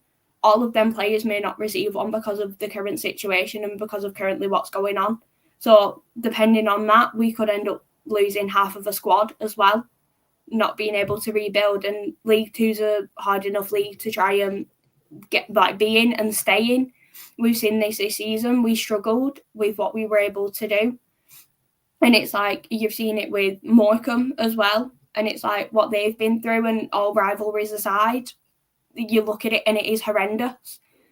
And it's one of them where, Aki and Morecambe don't get on, but you never want to see a club in a state like this. And it is scary, because it seems we're slipping into something like this, and this could be the end of what we've known as a club, and could be I really hope it isn't. And I hope that in a few weeks I'm back on and the board and the council have knocked their heads together and seen sense in what's happening, and just been right, hold our hands up, do what they need to, and just see what's going to happen. But at the moment, it doesn't look like we've got an owner, so we don't really know what's going on with that. We've all seen Andy Holt on Twitter before, where he goes on rampages. I think the club has been up for sale on Twitter for the past 2 seasons, but whether that is still the case, we don't know what is happening with the club at all. So it's a lot of questions. It's a lot of, we don't know what's happening, but it is hard and it is hurting at the minute, because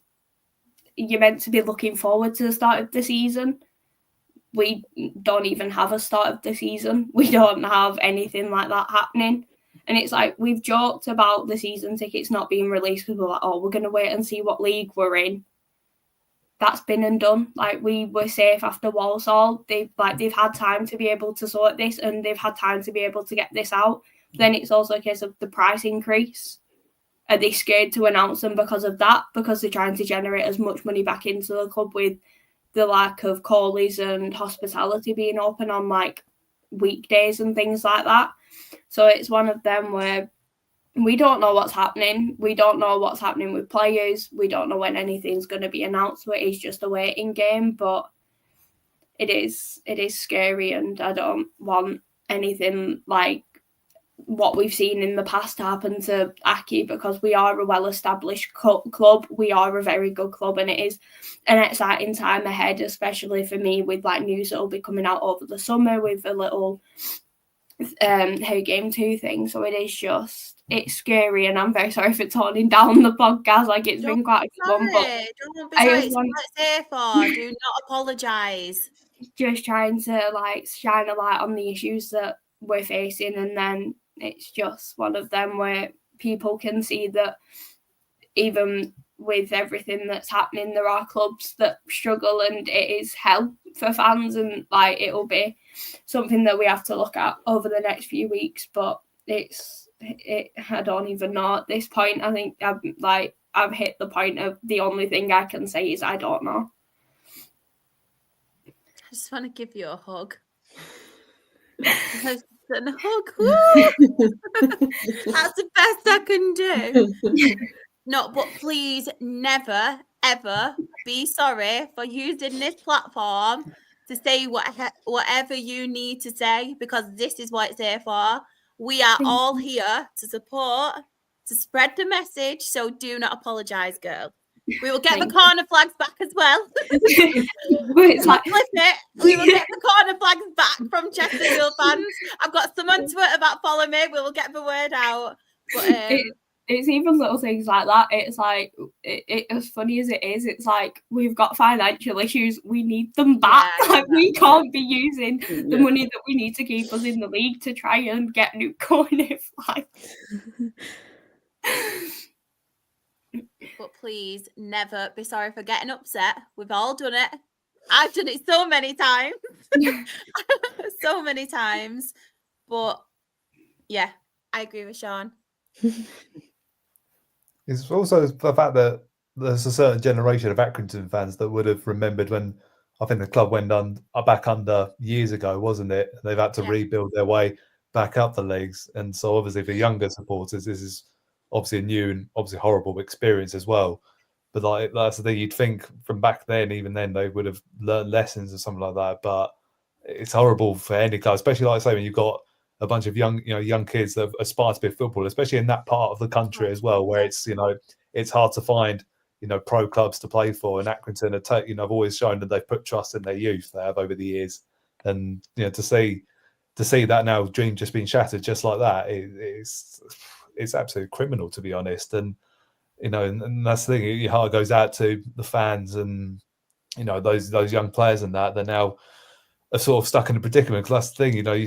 You're 16, 17 years old. You want to become a pro footballer, and you think that's probably my best chance to go and start sort of a lower league club and work my way up. And it's sort of been taken away from them a little bit. And if it's always a struggle around that part of the country. And for them now, they're going to think, well, what's my plan B then? Because a lot of people want to become a professional footballer, and I just feel sorry for everyone involved with the club. There is absolutely horrible. Because it's like when you look at the academy as well, it's just one of them where it's like what you can generate through an academy and the talent that you can get. But then also it's like you never want to see players leave, but it's also the money that you can earn from developing them players as well, like selling them on and things like that. But it's just never did we think that we'd end up losing our academy, and like we've used the academy a lot to help with players coming back from injury, which has been one of the big ones. Like last season we had quite a few injured, and our unders was one of the strongest that we've seen. They were playing at the WAM. They had quite a good setup, and it's like to see that just taken away from them. And it is such a good group at the academy and at the community, Accrington community.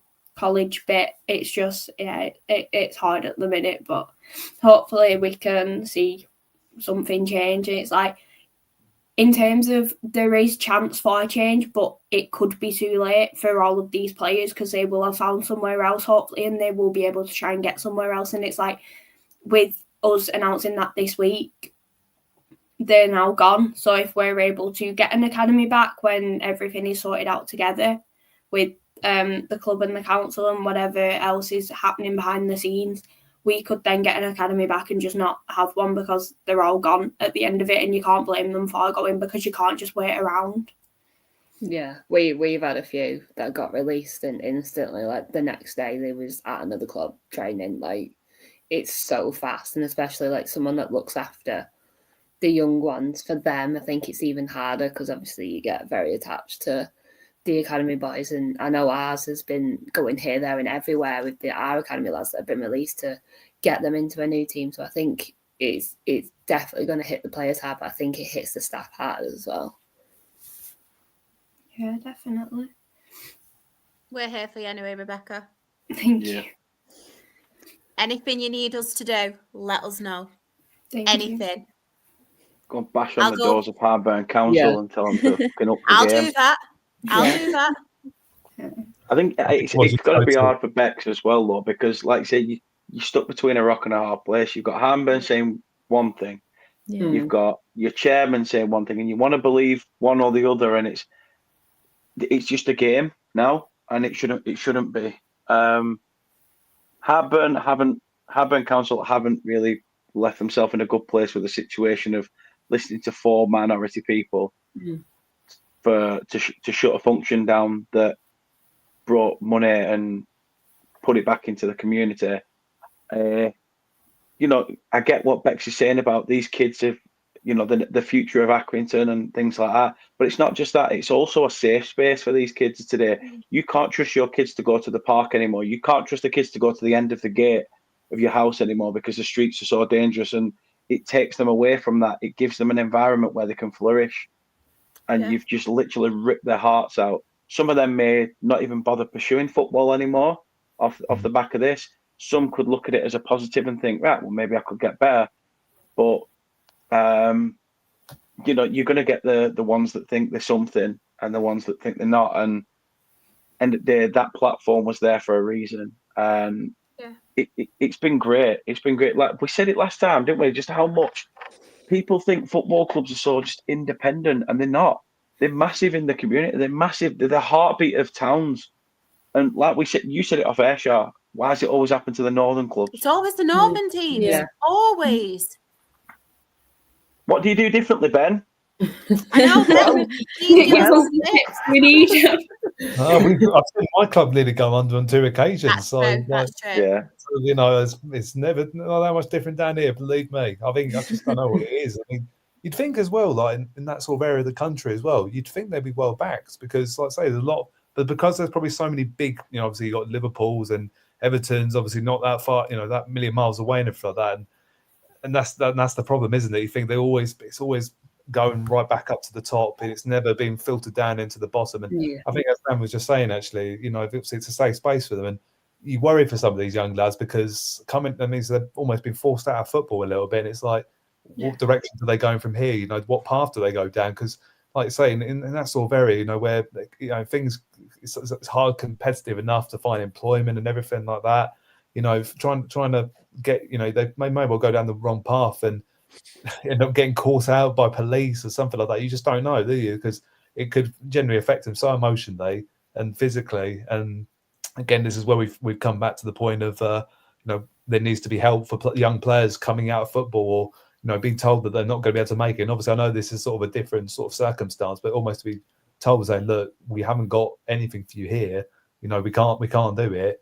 And that means they've almost like been forced out of football, and it's like they need support. Those younger players at this level, because if that's their dream, then they've got to be helped in some way to either overcome that or find another way to get into football. Because that's the thing. We're all on it. We're all on it because we're all football fans. We all want to be in football. If I could have my football as my full-time job, I'd absolutely love it. And I think we all would, to be fair, because it's an absolute passion of ours.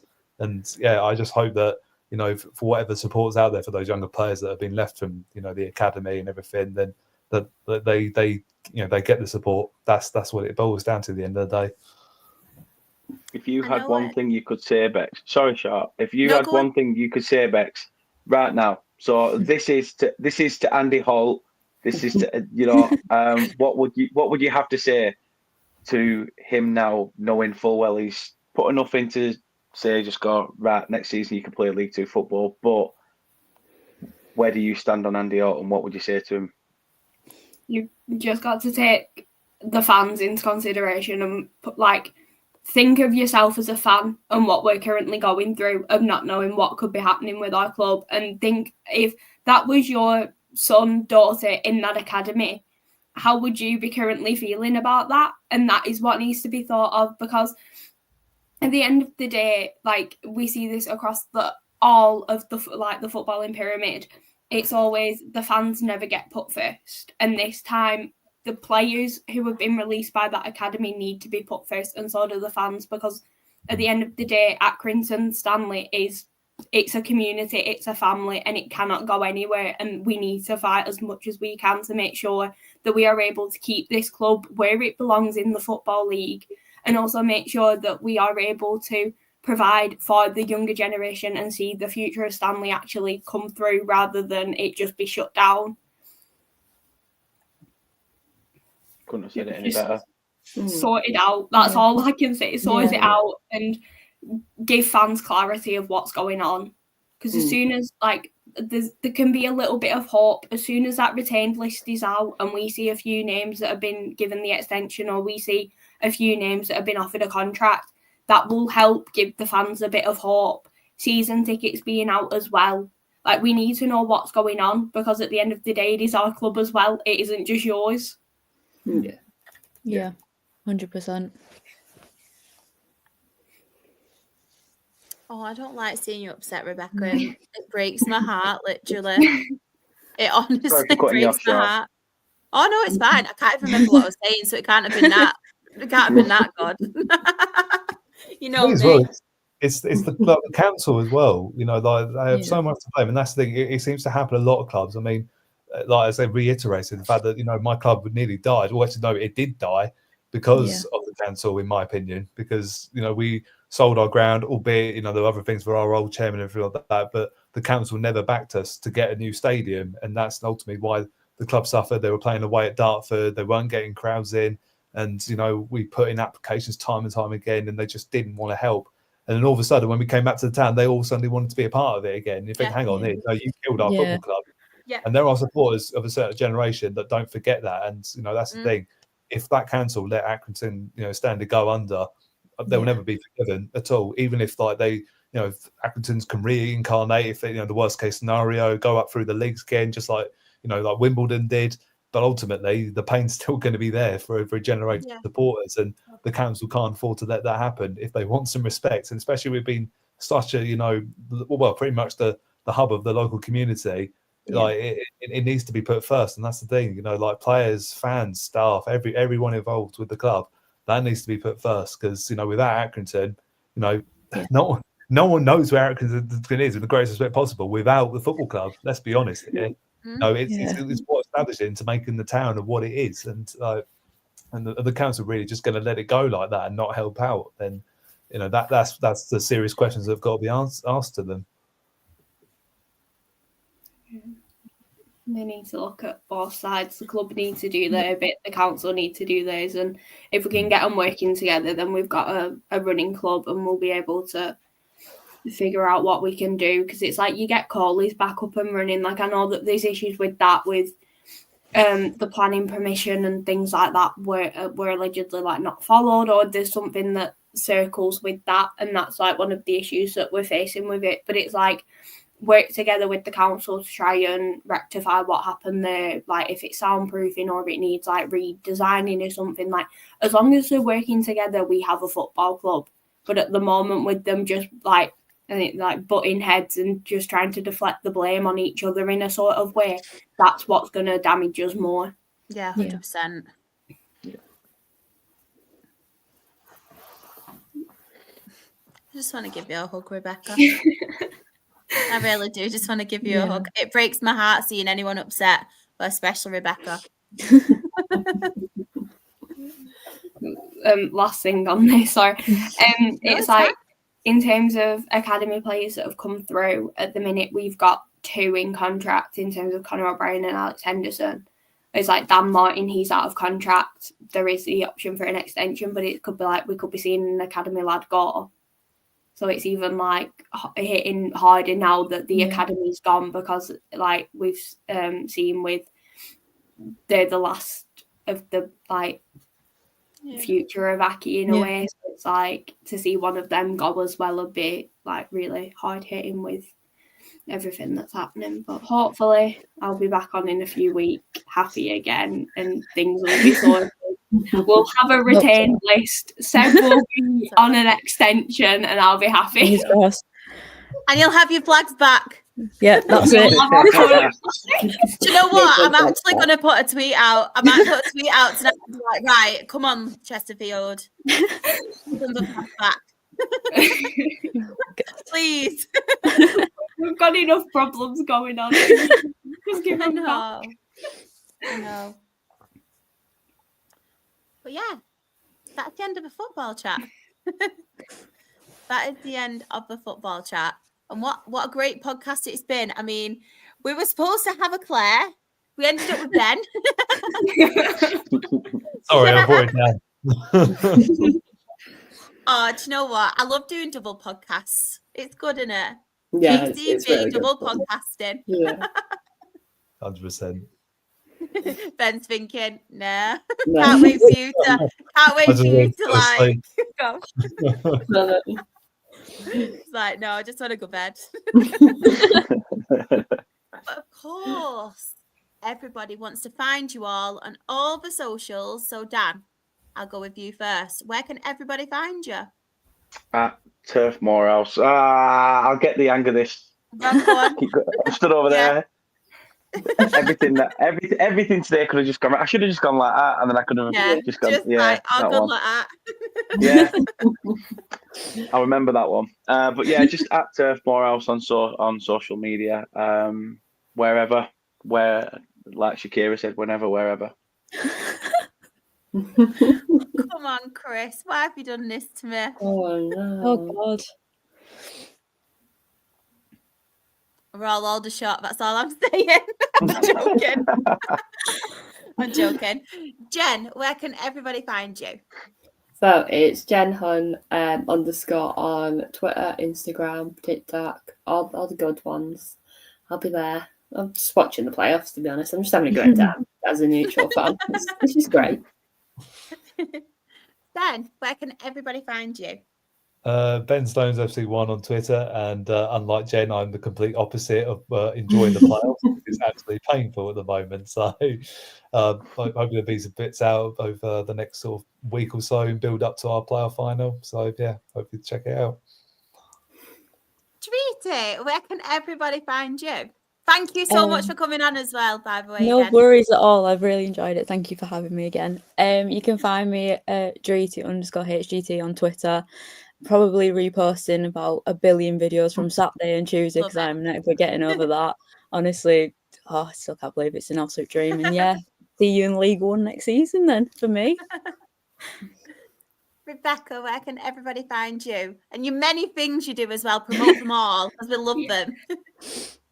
Sorry, one last thing with do not worry. You go, girl. Our academy lads have their final ever game on Saturday. And it is at the Stanley Sports Hub. It's a 1:00 kickoff and vans are allowed. So if anyone randomly just wanted to rock up to an Accrington match because they've got nothing to do, please do show your support, like come in numbers. Unfortunately, I'm not able to make it as I am going on holiday. So I'm just trying to promote it as much as I can to just try and give the lads the best send off that we can and just, get the atmosphere going. But yeah, that's that. I forgot to mention it before, so I was like, right. Don't be sorry. So you can find my personal Twitter and TikTok, which is _Rebecca_Short_. You can find my Her Game 2 content We have a new Twitter that has been set up because we're going through a little bit of a reshuffle. So that is ASFC_HerGame2. So if anyone wants to go and follow that, we will be posting a lot for when the season starts and hopefully having a lot of exciting announcements coming over the summer. And then you can find my F1 content with the amazing Jen with Girls in the Grandstand. Love that. Love that. I was actually going to say something as well. I cannot remember for the life of me what I'm going to say to you. I'm honestly, I'm a nightmare. I'm a nightmare. But it was something I can't remember what I'm going to say. It will come to me later. Come to me at the most stupidest times, and I'll end up texting it in the group chat. But if anybody, for any daft reason, wants to follow me, I don't know why you would, to be fair, because this is just me. You don't know what you're going to get, though. I'm full of surprises. I am SharXRAFC. That is on Twitter, Instagram, TikTok. My Her Game 2 stuff as well is Rochdale HGT. And of course, we are the Absolute Football Podcast. We are Best New Content Creator at the Football Content Awards. And we have 4 live shows now. How amazing. From just being absolutely Premier League with me doing 10 minutes at the end covering EFL, we have now 4 live shows. I mean, it's just so surreal, isn't it? Like, it's absolutely mental. We are absolutely non-league on a Monday. We are absolutely Premier League on a Tuesday. Absolutely women's football on a Wednesday. And absolutely lower league show on a Thursday. And on Twitter, because I'm not calling it X, it's never X to me. Elon, if you're watching, let me off. It's still never going to be X to me. We are Absolute Ball Pod. YouTube and Twitch, we are Absolute Football Podcast. TikTok, we are Absolute Football Pod. Instagram, we are Absolute Football Podcast _. We are on Blue Skies, Absolute Football. And on Facebook, we are the Absolute Football Podcast. As I mentioned, on a Monday, our non-league show, we cover the Vanarama National League, National League North, National League South. Obviously, it will be the playoffs. And then on a Thursday, it is absolutely the lower league show where we cover the EFL Championship, League 1, League 2. I will be hosting on Monday, but just to let you all know, on Thursday, Ant will be hosting for me because, as I mentioned, it is the playoffs for us. I am so nervous. Like, I am absolutely bricking it. But it's all good fun. It is all good fun. But yeah, I just wanted to say thank you to each and every person in the chat as well. Let me have a quick look at everyone. So we have Kyle, he's put catch you, absolute legends next week. I will make sure I sing happy birthday to you as well and tag you in it, because you will not get my happy birthday live on the pod. So I promise I will do it for you. Promise. Chris has obviously put, have a lovely weekend, everyone. I'm getting excited and nervous for this Sunday. Sorry, Shab, but can't flip and wait. Good luck as well, Chris. Good luck with that. I do mean it as well. I do mean it. He's put, thank you, Shah, and a brilliant team. And I wanted to point out this as well from Wes, my mate Wes. He's put United as well, United fan. So it's not just Sam in the chat who's a United fan. Wes is too. But yeah, thank you to each and every person as well. And you're very welcome, Kyle. Hope you all have a lovely, lovely weekend. And yeah, make sure you tune in on Monday. Lots to talk about in a non-league show. Bye, everyone.